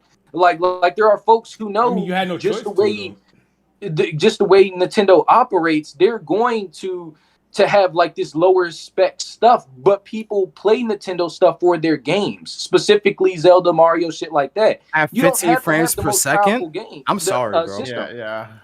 To do I'm that. sorry. So I mean, yeah, you don't have to have the most powerful thing. Like, yeah, the Series S isn't the most powerful piece of hardware, but it's highly capable. You play your games at 120 hertz on a lot of those games, a lot of them at 60. These are very playable experiences. Sometimes when you play on the Switch game, right? Like when I played what was that? The other Zelda game that recently Hyrule Warriors. That shit is, I can't play that game. I literally cannot play that game because of how bad the performance is on it. I'm sorry. Like okay, So, a lot of these insiders were bad with their reporting. Obviously, we know that, but like to be led on like that, can't do 60. Hell no. Okay. All right. So I was thinking. Do you see the specs on that system? Nah, shit. All I saw was bad. like OLED in like storage expansion or something like that. That's all I saw. So they have so a better it can't dock. do 360. You can finally natively hook an Ethernet jack to it. Yeah. That's something that the original Xbox had. Wow. Thanks, Nintendo. You are so innovative right now. Like it's like to say that Elden Ring and like Breath of the Wild 2 were the only ones that catch the internet. Let me explain something to you. Whoever said that? I don't give a fuck about the internet. I care about what catches me. So like those games can catch the internet all they want. Like if those games don't do shit for me, I mean, I'm only one speck in the internet, one speck. Like, and I don't care. Like I don't have a hive mind to where like, oh yeah, like Elden Ring and Breath of the Wild just stole the internet. Fuck all that shit. Like, did you see Stalker 2, bro? Did you see fucking? Oh my God, there were so many games at the Xbox thing. There's so many games. Ridiculous. But here's the thing. Here's another thing that the people say about Xbox that Nintendo's not getting any energy for, right? So they say, oh, Xbox games are years away, right? Okay, cool. But fucking Metro Prime 4 got announced in 2017, and you have not gotten a single update for that game. Where's the energy at? I haven't seen anything about Bayonetta 3 either. Where's Bayonetta 3? Where are these games at? Like, okay, we got how does Breath of the Wild 2 get a full-on trailer before Metro Prime 4, right? But then Starfield gets a release date before Halo Infinite, and people give Halo Infinite a lot of shit. In what world does that make sense? Come on, I need these fanboys to let me know. They announced Metroid Prime 4, and they got a whole complete different Metroid game coming out before it. Yo, oh my God, yo, I can't. It's just like the games like Blandrew said, all of the games they showcased outside of Breath of the Wild were coming this year. Just like there were a slew of games coming out this year that Xbox showed. They're coming day one to Game Pass that Xbox showed. You know what Nintendo is? Nintendo is that the brand that it's that brand that the two pick when they got nothing, right? So when Xbox needs somebody to fight PlayStation with, they jump on the Nintendo bandwagon. When Nintendo's whipping their ass in MPDs and stuff like that, Nintendo When PlayStation ain't got shit on to hold on to, when the fans ain't got shit on, they want a monkey branch to Nintendo. They jump on Nintendo like, yeah, Nintendo, but they won. Yeah, they got the best of show. Yo, they do that. They are doing worse. Yo, they do the most scummiest shit on the fucking world. I swear to God, Nintendo Nintendo is the scum of the fucking gaming industry. I swear to God, because these dudes ain't get nothing from Metroid Prime 4 since 2017. No Bayonetta 3 and a shitty E3 showcase, and they still cap for Nintendo, all because of one game, one announcement. But hold on. Go ahead. They're an industry. You know this. Jay, Smooth, Ole Man, Chris. Like, we all know this, that there are industry darlings. There are people who have a alliance per se, or like a relationship that they've built over a long period of time that they can't really let go. Like they will look past a lot of shit where Xbox could be doing everything in its goddamn power to get like a step up, to get a high five or anything, and people will still shit on them. And they'll be bringing the heat, and they'll still get shat on. And like, you're just sitting there like, it's really weird. Like, and like, they could do the bare minimum. Like, they could give you one game. Xbox give you 5 games. Xbox steals some shit. And then they announce a system with nothing but an OLED. Yo, Nintendo an OLED display. What? Like, what? It's the same specs. The funny thing is about that trailer. That trailer, dude. They showed 3/4 of that trailer was that system in docked mode. All right, so Nintendo has released four Nintendo Switches, right? Since the Switch, they released the original Nintendo Switch. They released regular Switch, Slim. Wait. The Nintendo Switch, the improved battery Nintendo Switch, which is and then the Nintendo Switch Lite, and now the Nintendo Switch OLED. So maybe the Nintendo Switch XL comes out next year. But the Series S is holding back gaming. The Series S is holding back game development. Nintendo, I'm sorry to put PlayStation into this, but Nintendo and PlayStation are able to get away with things because they have exclusive. You see how I don't understand how that shit, like, just because you have first party, like you're deemed to known to have first party games, right? It can still get away with the crummy shit in the industry. You get away with anything. Wait, don't Nintendo still sell fucking content behind amiibos or toys? Oh my god! Like there's something locked in the Skyward Sword, right? Yeah. Oh my. Something's locked with an amiibo and Skyward Sword. Skyward Sword. That alone right there should just tell you all you need to know about how fucking scummy Nintendo is. Shout out to Don. They just built up a relationship with the community, bro. Like, it's just like, that's something that you're never gonna get past. Some folks with that. Some folks in that community will speak out. They'll be like, yeah, shit, I don't fuck with what Nintendo's doing right now. But then you'll have those folks who are just die hard, just like with any community. So, shout out to Don Otaku. He says Nintendo had multiple Gotti winners in between waiting for Metroid Prime 4 and Bayonetta 3. That's the difference between Xbox games and Switch. Does that give them a license to be a scumbag? That makes it acceptable. That is the dumbest shit I've ever heard. Okay. Because your game won Game of the Year in 2017, it's okay. You can fuck for the next. You can do dumb shit for the next 5 years. One game in 2017 and one Game of the Year, right? Is these people are weirdos. What are you talking? Multiple Game of the Years? What other Nintendo since Breath of the Wild has been Game of the Year since 2017? That's what I'm saying. Like, they have good games. Give me one game. Yeah, I don't understand. Give me one game that was Game of the Year. I don't understand from how Nintendo releasing like a game. It's like, okay, because you release this doesn't matter. Like, I don't understand how the core relates. Like, wow, Animal Crossing was the biggest seller on the Nintendo Switch. All right, so it's okay for them to release an upgraded Switch without giving you any upgrades. Smooth. Okay. That's the same thing they did with the E3 showcase.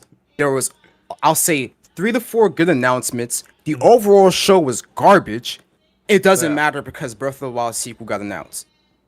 Like, how does that make any sense? I was bored out of my mind watching that E3 showcase. Like, you guys have to go back and watch how horrible. Like, I don't know. I can't with some of these guys because they're excusing the behavior of some of these companies because the games are good. And they're doing the same shit for fucking Ghost of Tsushima Director's Cut. I own the game. Why can't I get the update without the DLC? I'm forced to buy an entire package. But Spider-Man Miles Morales, if I have a friend that has a PS4 copy that got the PS5, he could just put the game in and it just works. That's it. Mm-hmm. I did the same shit with Final Fantasy VII Remake. I didn't buy the Yuffie DLC. I'm gonna get it, but I still got the PS5 native port by just putting my game in there. That's it. Like, yeah, man, that's kind of weird. Shout out to Bernard Miller. He says the reason why Nintendo gets away with everything is they have IP that are over 30 years old. It is what it is. Man. Jess, shout out to Jess. He says, I got Game Pass for a month with my PC. Oh, he's paying for Game Pass. Okay, you got it for a month, but it's been more than a month. Game Pass on PC is not as good as Game Pass on console. Yeah, it's not. It's good. You got stuff, but there's just some games that there's a new one from Don Otaku. He says, if you don't like their games, that's fine, but the Switch exclusive lineup is one of the best of any console. Scummy practices aside, the games matter. I'm not saying the games are bad. Fucking opinion. Yeah. That is the. We've never said Nintendo games are bad. Nobody sat here and said that the games were bad. We're saying that their business practices are bad. Dude, how do you? I'll let Nintendo fuck me in the ass because they put good games out. Son, I'm telling you, that's what they talking about. Like that's what they literally saying. With no lube, Nintendo. Like right I up said, there because you put out good games. I said it before. What the fuck? Get out of here. Nintendo, like they heavily, that's dumb. Like they heavily fuck with logic. They heavily fuck with gimmicks, right? So like people will literally take, and I'll say it again, I'll state this again. Their gamers will literally take a used condom and be like, yo, this is the best Nintendo fucking console ever. And it's just like, bro, are you niggas serious, right? Like this is not a joke. I gotta read his chat again. He says, if you don't like their games, that's fine. But the Switch exclusive lineup is one of the best of any consoles. Scummy practices aside, the games matter. Scummy practices aside. He's okay with a company treating their consumers like shit just because they put out the game is good. No, just because the game is good, they get the shit on. That is just taking it right up the ass. And look, dude, when Halo Infinite drops, let's say Halo gets like an 88, 89. Let's say Halo Infinite gets an 88, 89. People are still gonna have a shit ton of energy for Xbox. That's just how it is. Yeah. Like I can't. Like I don't care how good a game is. Like Xbox could release the best game ever. They do something shitty, you call them out on it. Oh yeah, simple as that. Oh man, that shit was funny, bro. I can't believe, man. Show them true colors now. The thing is, you guys rarely hear me talk about Nintendo. Like I don't have any like beef with Nintendo. I don't play Nintendo, so that's why I barely have anything to say about it. I just thought the first thing that came to my mind is like, I see the price. Because the thing is, I sold my Nintendo Switch a long time ago. I had a Switch Lite, and I sold my Switch to pre-order my Xbox Series S. And what do you know? They throw an OLED on top of it and make it more than a Series S. I look at it and I'm like, well, gee, like the what you can get. Now, I'm not going to be mad at anybody for getting a Switch OLED. I was thinking about getting it, but once I found out it was just literally a Switch with an OLED screen, I'm like, well, I got an OLED fucking TV. I'm good. that price point, no matter what you say, it has an OLED screen, so it's going to look better. It's going to look more vibrant. I don't think I don't care how beautiful and vibrant that game is going to look. It's not going to matter when it runs like crap. That's what I'm saying. It's not going to matter when the resolution's still shit. Games are good, but that shouldn't excuse how somebody treats you. That shouldn't excuse how a company treats you. You're still, if you want to play that new Guardians game coming out, guess what? You're still going to have to play it. If you want to play it on the Switch, you're stuck with a cloud version of the game. Yeah. Like there's no hardware. And guess what? It's still running Wi-Fi 5. It doesn't even have a Wi-Fi 6 adapter inside there, and it's still running Bluetooth 4.1 or some shit. It's like you're not even improving the wireless connection for people who are upgrading to Wi-Fi 6 devices. Like my next gen consoles, my PC and my cell phone support Wi-Fi 6. I have a Wi-Fi 6 network in my home. Like shit's lit. Look, one thing we're still gonna hold back on that. I can't agree on with Nintendo people is this, that the whole visual graphics thing. I get that part, but at least get the performance up. At least get the performance up, because we've all seen Doom Eternal running on the Switch. That shit was not right. So it's just like, with Doom Eternal, you need that performance. So I would have rather them put a lot of effort into getting better performance, and but they didn't even do that. So I'm just reading. It looks like they had to do something special. All right, so Jason Ronald just tweeted. I know this is like off topic, but he just tweeted. He says, "We heard you. The team is thrilled to bring FPS boost to Dark Souls 3. This required a brand new technique unique to Dark Souls 3 to enable 60 FPS on Xbox Series X and S. Huge thank you to our partners from Software and Bandai Namco for their partnership and support." I'm curious of what that could have been. I'm curious to see that they actually had the publishers and developers actually help them work to do it. Like, that's kind of nice, because before it was just internally the Xbox doing it themselves, but it looked like they seemed like they needed some support from the developers and the publisher to get it. But but that's cool that Xbox has that relation with them to say, hey man, we want to get this game to 60 FPS on our console. Can you help us out? And they were more than willing to get it up there. So like, that's that shows great partnership with that right there. That does, because they've usually not had to go to the devs except just to ask permission, really.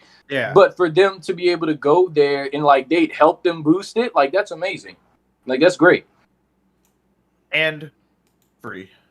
That's just free updates. Free upgrades. Let me say that. Yeah, put that little jab in there a little bit. I'm not doing Dark Souls 3 challenge. I don't like Dark Souls. I don't like the Dark Souls series. I like the knockoff games. I don't like the actual Dark Souls game. Too slow. These dudes are weird. I'm done. I'm not. My brother calls me the 10 drones. I mean, this shit is crazy.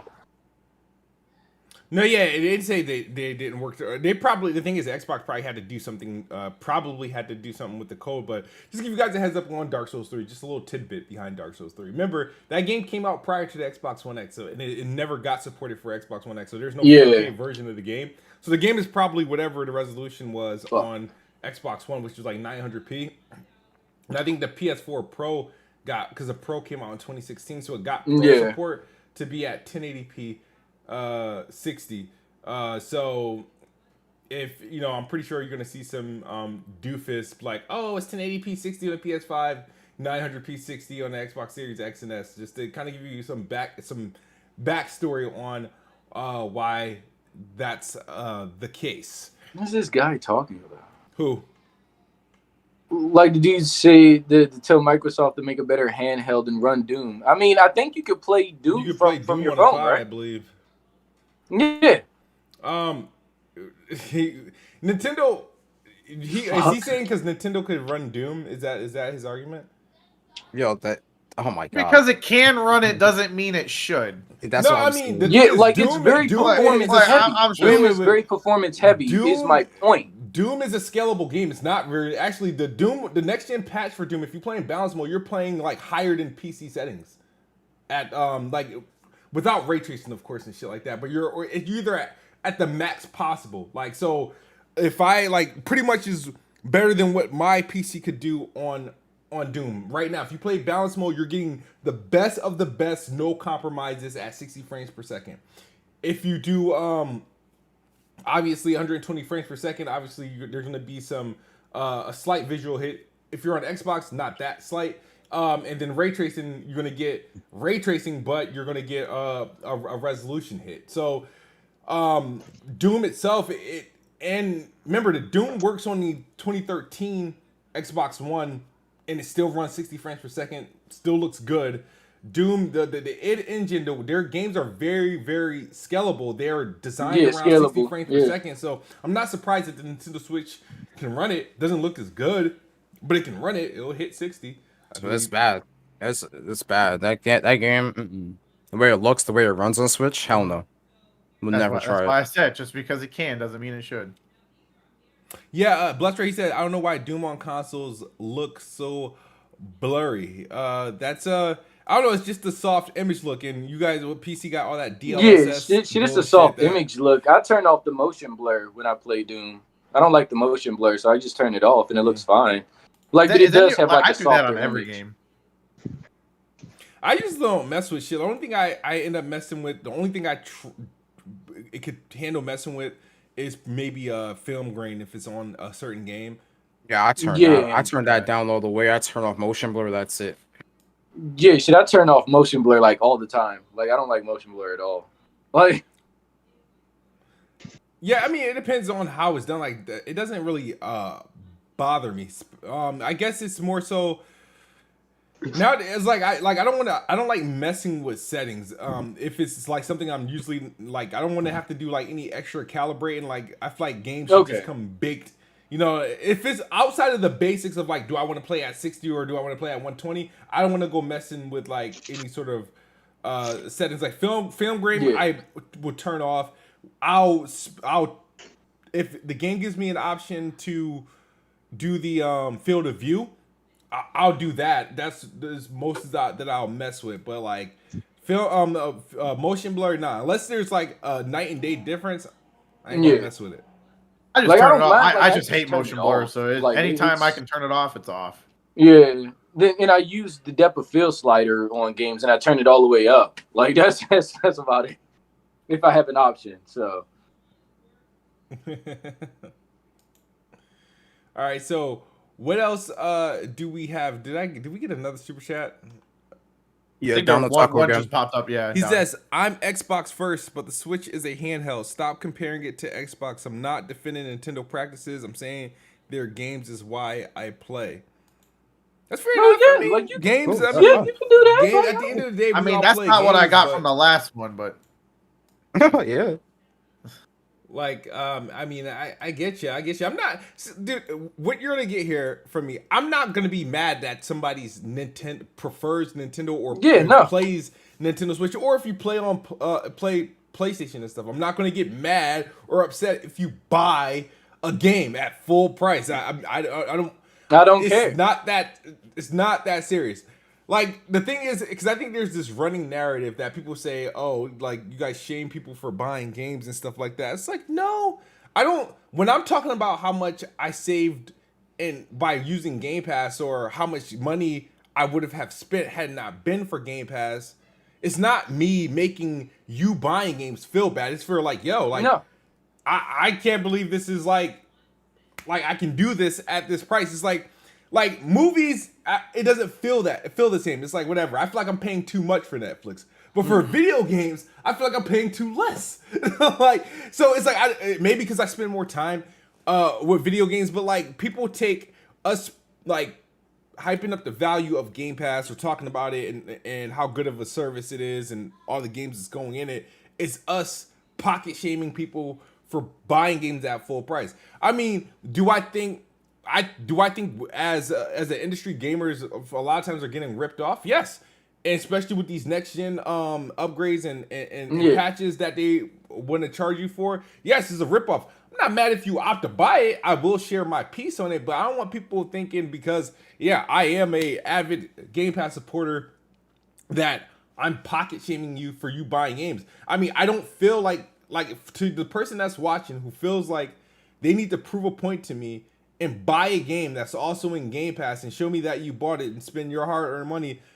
I mean, kudos to you if you really enjoyed that game and you really wanted to buy that game and you feel like you need to go out of your way and support the dev as if you know them, as if your $60 is actually putting food on that person's table, and chances are they're probably salary and going to get paid whether the game sells or flops regardless. That's they're probably getting paid anyway, especially in Game Pass where the game is pretty much paid for. They don't have to sell a unit, but because it's in Game Pass, Xbox pretty much just bought a hypothetical amount of units for them by putting the game in the service. But that's beyond that. But like, the fact that the excuses that people come up supporting the dev, we already got a major amount of evidence of how developers get paid to put their games in Game Pass. Not only do they get paid, they get the choice of how they want to get paid. They can get paid per download.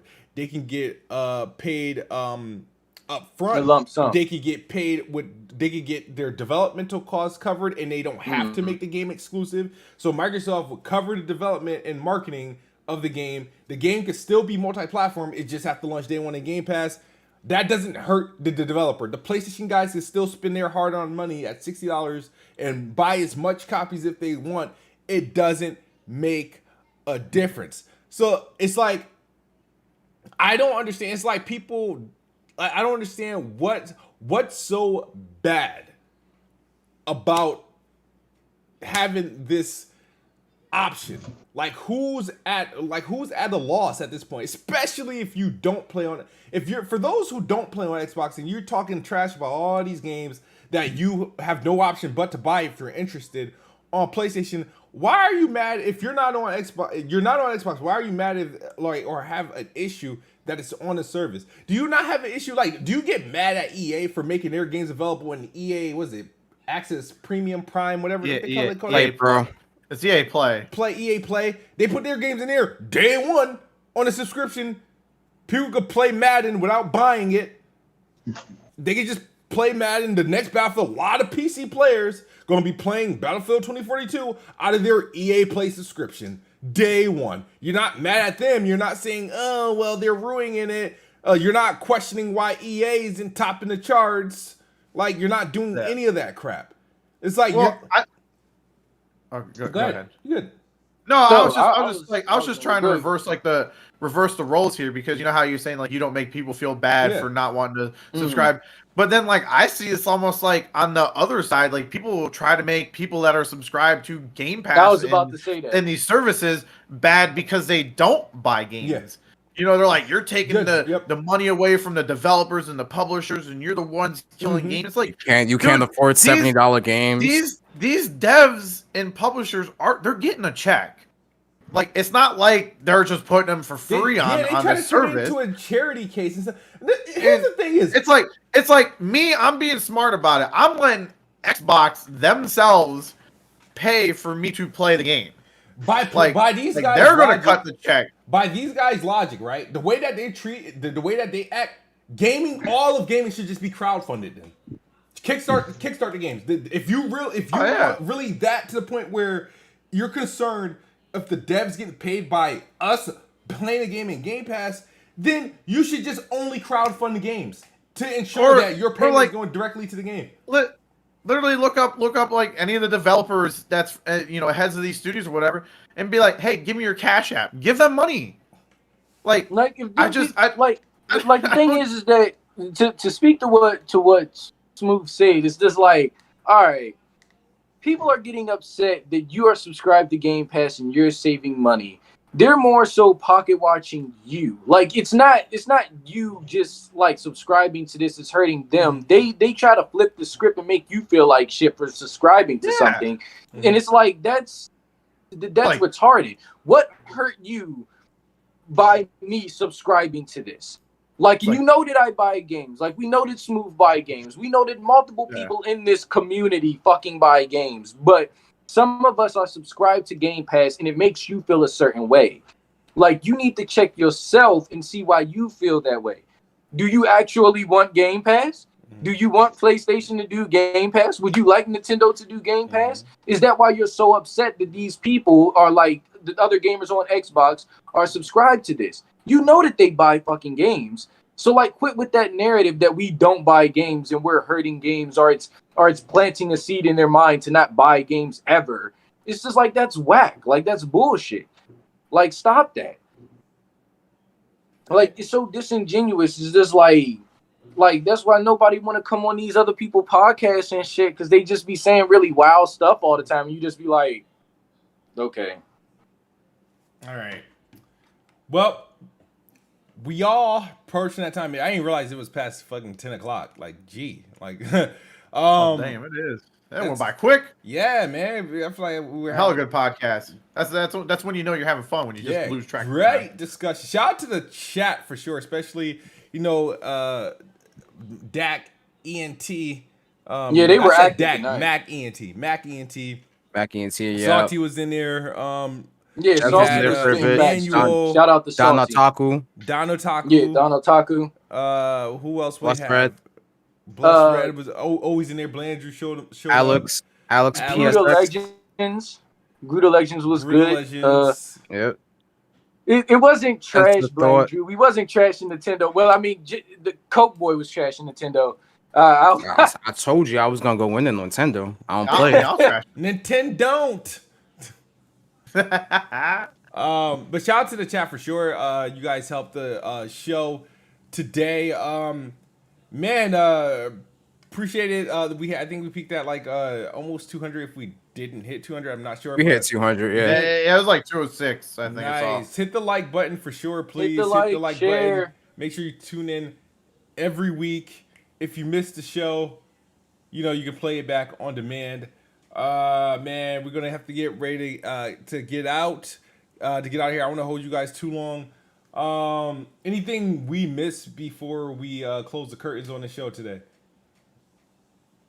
I don't think so. I think that was. Yeah. I think we talked about the two. I don't know, biggest things. Yeah, we had the Ubisoft, we had the Switch OLED thing, and then we talked a bit about Game Pass and crushing upgrades. That's pretty much July. So you know what that means, man. We're just a couple weeks away from Microsoft's Flight Simulator and the Ascent. Yeah. You have tomorrow. You have the Sony's Trash to Play. I mean, State of Play. State of Play. Oh man, Xbox is State of Play. See, Coke Boy chose violence today. That's what he did. He chose violence. He was like, I'm about to make everybody fucking angry. Yeah, so this month is gonna be pretty good. You got the Ascent, we got Flight Sim. I feel like there's something else coming out this month. I can't be relying on PC's Game Pass. It's not all the same. Yeah, they got Gris that I still hate for some reason. That the PC of Game Pass got Gris somehow. So but put that game on Game Pass. Like I know the newest UFC is going in. It's probably in there now. Hold up, they did a new UFC? There was the latest UFC. It came out in like October or November. October. I think it came out in October. And it's also FPS boost, so the game runs, because remember it never got a proper next gen port. But if you're on the One X, had Death's a Door, performance mode and a resolution mode. And they both run the whole entire thing runs at 4K 60 now. But Death's Door that's not on Game Pass, I don't think. No, I don't think so. But it looks good. But it looks interesting. I'm gonna pick that up. It does. No. Hold up. Did anybody play the Tunic demo? I did. No. Y'all crazy. Tunic is fire. Like that's my Zelda. Tunic. Tell me how you like it, 'cause I don't think I like it. Son, that shit is fire. Like it's like every area that I went to, like they added different combat mechanics for the different enemy styles, and I was like, this feels great. Like it really did feel really great. Like I didn't even mind dying in the game. Usually when I die, I'd be blown. Yeah. Like I was like, oh shit. Well, let me get back to it then. The game reminds me of Below with more color. See, but Below was more punishing though. Yeah. I feel like the Below, when I died and I had to go and backtrack and find, I was like, nah, bro, I'm not about to do this. Yeah. So I dropped Below just because of that shit. Like it felt way worse. Gotcha. It was super punishing. All right, so outro time. Let's start with Righteous. We haven't heard from you all day, buddy. Yeah, I don't think he said a word. Yeah, I just know he was playing Final Fantasy. Yeah, shout out to y'all. Have a good night. Damn. Oh man. Wow. Y'all right? I think we need Chris, you doing okay? Nah, I'm fine. He's playing a game or something, ain't he? Nah, I was playing a game the whole time. Yeah. And I didn't really care. I didn't really care. Like, I'm doing the same thing on Twitter. It was like a lot of this bitching and whining and complaining that people are doing. Like, I don't really care for it. So that's why I don't really want to say, too much, because you ain't want to cap. I just I ain't capping for nothing. I ain't capping for. People don't like Ghost of Tsushima $10 upgrade. Cool, don't buy it. Move the fuck on. Move the fuck on. Me personally, I don't like. there's not a set standard of all of this shit. So if a dev says like, "Yo, we working on this shit and we want to get paid for it," I don't see nothing wrong with that. Just because other devs says that other devs do it for free. Just because other devs, like, everybody's not entitled to, like, I always say every patch is not the same, and every patch don't cost the same, or every upgrade don't cost the same, or some shit like that. Yeah, man. But guess what? With Ghost of Tsushima, it's already 60 on the PS4. You can just buy the DLC and you can still play the whole game at 60 FPS and 1800 resolution or whatever. The Switch is cool. I'm copping that new Switch because I saw it. He said it on Twitter. Yeah, I have the launch Switch with the terrible battery and shit like that, right? So I'm going to sell it or trade it in and get the new Switch. So it's not. I'm not paying $350 for it. I'm probably paying like $100 for it. Some shit like that. Isn't that Switch the one you have worth a lot of money due to like modding? Yeah, it wasn't patched. Yeah. Oh, maybe, but I don't know if it's did it get patched. Yeah, because I sold your Switch never got patched. I sold my launch Switch for like more than what it was worth because of that.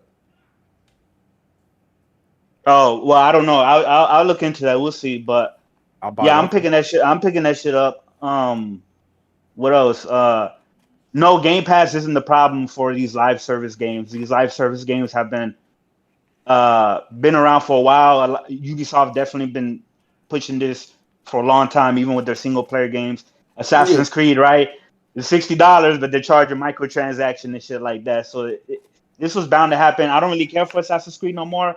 I don't really like the franchise like that no more. So me personally, I don't give a shit what they do with the franchise. They've already lost me. And Ubisoft been on a downcline, in my opinion, with a lot of their games. Like, I agree with what Ole Man was saying with a lot of their games, like what they're doing with Rainbow Six and shit like that. But it's whatever. I don't really care for it.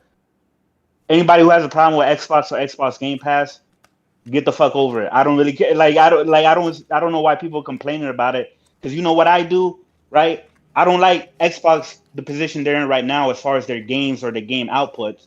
So guess what I do? I just don't buy the console because they're not offering me anything. And I don't complain about it. You don't see me on Twitter complaining about it. You don't see me on every podcast complaining. I mean, I mention shit here and there. We're talking about it. But people, there's people I've seen from PlayStation side just bitching, complaining about a lot of things. There's people I've seen from the Xbox side just bitching and complaining about a lot of things. But nobody's talking about fucking video games no more. Nobody's going into depth about video games. Nobody's doing reviews on video games. As always, they're talking about their little agenda, the little fanboy war shit. And I'm just fucking tired of it. I'm completely fucking tired of that shit. I've engaged in it as well, but I didn't think I really got too toxic with it or anything like that. But I want to get back to talking about video games. You know what I mean? Make sure you guys subscribe to Chris Righteous, reviewing video games. That's why I like you, Chris. You got a good sound mind, so I appreciate that. But they don't care about that because I would get more hits. I'll get more followers on Twitter, and I would get more hits if I made videos completely talking shit about what Xbox is doing. Or you know, making I agree with that statement. Or making you know, PlayStation Inside, you know, it's a rumor Sony event coming next month and shit like that. I'm just saying, oh my god, how does PlayStation do this? Yeah, exactly. And here's the thing: is that's not really a knock at people who do it, because some people who do that that I'm cool with and that I fuck with and shit like that. But I think there needs to be more of a balance now, and I think this side of the gaming community doesn't have that balance. They're talking way too much and complaining and bitching too much. This is a luxury hobby. To even have the privilege to even complain about this shit shows how, you know what I mean, how good we really have it. How privileged we really are. We're not living in a third world country where their floors are dirt. I get what you're saying. Yeah, that's why I'm just falling back more and more. Sometimes I get involved in shit like that, but let's just talk about fucking games, bro. And whenever Xbox, they get games that I want to play, which they have some in the pipeline that I'm interested in it. I'll get an Xbox, no problem. I don't have a problem. I don't have that much of an issue with Xbox, other than they just not really appealing to me with some of their games, that their game output right now.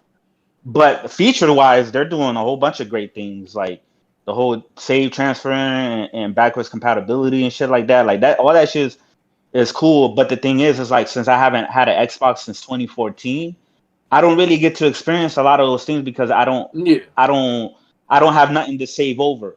I don't have nothing to transfer over. I haven't bought any games on there, so there's no upgrade that I get from that game and shit like that. So all of those features that benefit people who were on the Xbox One and the 360, right, and now they're switching over to the Xbox Series X, that benefits them the most.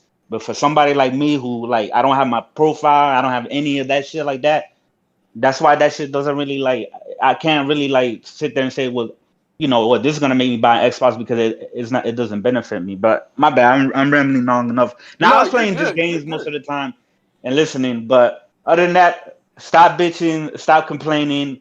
If you're gonna complain, vote with your wallet or do what your wallet, do with your actions. And you're never forced to buy anything you want to. And just because somebody else is willing to, just because I'm willing to pay $30 to get a DLC and the PS5 upgrade with the DualSense and the 3D Auto or whatever, for a game that I love. I don't do that with every game, right? I'm not going to do that with Assassin's Creed if they charge for upgrade. I'm not going to do that with a bunch of Ubisoft games if they charge for upgrade. It should like that. But for a game like Ghost of Tsushima that I love, yeah, I mean, they gave me a free multiplayer. They gave me many hours of joy. I would throw the money to support, you know. So that's how I see it, and I don't fault anybody who believes the opposite either. I don't fault anybody who be like, nah, that's bullshit. I don't want to pay for, you know, this minimum upgrade. If I already got a 60 FPS version, I just play that version. That's completely okay too. But shout out to Smooth, shout out to the panel, and shout out to the chat. No, good to hear from you, Chris. Well said. God damn it. Well said. Well said. We got all of Chris's contributions the last 15 minutes. He said everything he needed to say in like 3 minutes. Yeah. He like he was short and simple. It's the weirdest shit. But I'll give that Skyward. Like, a lot of people shit on Nintendo, man. But listen, bro. Like, Nintendo does a lot of dog shit, right? They do a lot of like trash, like things that I don't agree with, right? But at the same time, it's like, for example, like the Switch. Like, a lot of people complaining that the Switch hasn't dropped in price, right? And the way I look at it is, the Switch itself is a one-of-a-kind device. Like, there's no other hardware that's doing what the Switch does as far as, like, it being a hybrid or whatever. So that alone, it being a one-of-a-kind, unique device, is able to maintain its value, if that makes sense, because no other company is really doing that. So that's why I think Nintendo really, like, gets away with it. Like, they're kind of more on the lines of, like, we're like Apple, right? Like no Apple products or accessories are cheap, right? Because they know the quality that they build. So Nintendo's more like, we know our value, we know our quality. So and people are just gonna fucking buy, and people are just gonna buy them shits, man. Like people are gonna buy Animal Crossing for like the games that they have is high quality. The hardware shit, but the games that they have is high quality. So don't compare it to Apple, because Apple has quality software and hardware. It depends on what's value to you. It's an individual. But no other that's what I said. It's a unique hardware because no other hardware is doing what the Switch is doing right now. So it's quality for the hardware that is doing with that. And here's the thing: it's like everybody puts the Microsoft, PlayStation, and PC like vision on Nintendo as far as like how they really like. Oh, Nintendo needs to have, you know, 4K and 60 and all that shit. But it's like Nintendo never really market themselves ever like that. They've always had the most powerful system that they had was the GameCube. Like the GameCube. Yeah, but that only sold like 24 million. I mean, you could say the Wii U as well, because the Wii U was stronger than the 360 and the PS3 when it came out, but the PS4 and the Xbox One was right around the corner, so that didn't really matter. They already tried that shit. It didn't work for them. This hybrid shit completely works for them. And yeah, they do a lot of dumb shit like that I don't agree with. Like, you know, I want them to improve the online, add achievements and shit like that, but they got games that people want to play. They got games that I really want to play, which is why I buy it. So I don't know, you know, but y'all do what y'all do. Nintendo's never gonna get that energy. That's essentially what you're telling me. Okay, cool. No, but Nintendo always gets the energy. But the thing they don't. Is yes, they do. People from who?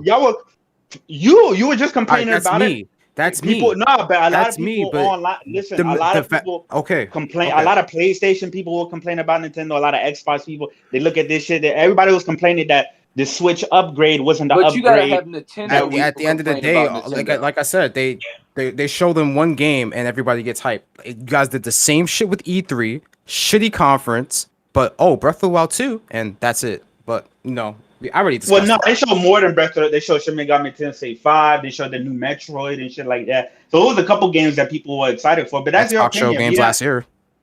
That's fine, and you enjoyed it. That's fine. I mean, you enjoyed what they had this year better than Nintendo. That's fine.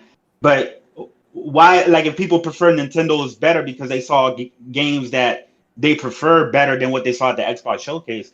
Like, why is that an issue? Like, why is it capped? That's what I was saying, but it's just like I said, like they're never gonna treat Xbox in the same kind of like equal plane as they do with like a PlayStation or a Nintendo. Like, even if they do hit all the hot spots that people want, they're still not gonna keep that same energy, as Coke Boy said. They're not gonna do it. All right. So even who is that gonna keep the same? The fanboys? We're going long. So yeah, I was gonna say the fanboys never keep the same energy ever. We continue this offline, but my bad. No, I don't mind keeping it offline, but I'm gonna kill the stream soon. Yeah, because I'm hitting that time. But if they keep going, you'll get access to the rest of the conversation. But as always, guys, thank you guys for tuning in to the podcast. Subscribe to Chris Righteous. Subscribe to Dopest J. Subscribe to Ole Man Logan. Follow Koi on Twitter. Shout out to NickBanks. Shout out to Notorious DRE. Playing Xbox episode 67. We are out of here. Peace. Xbox is the best box, and I am the best bot. Good night or good morning if you're on the other side of the globe. We're out of here. Peace.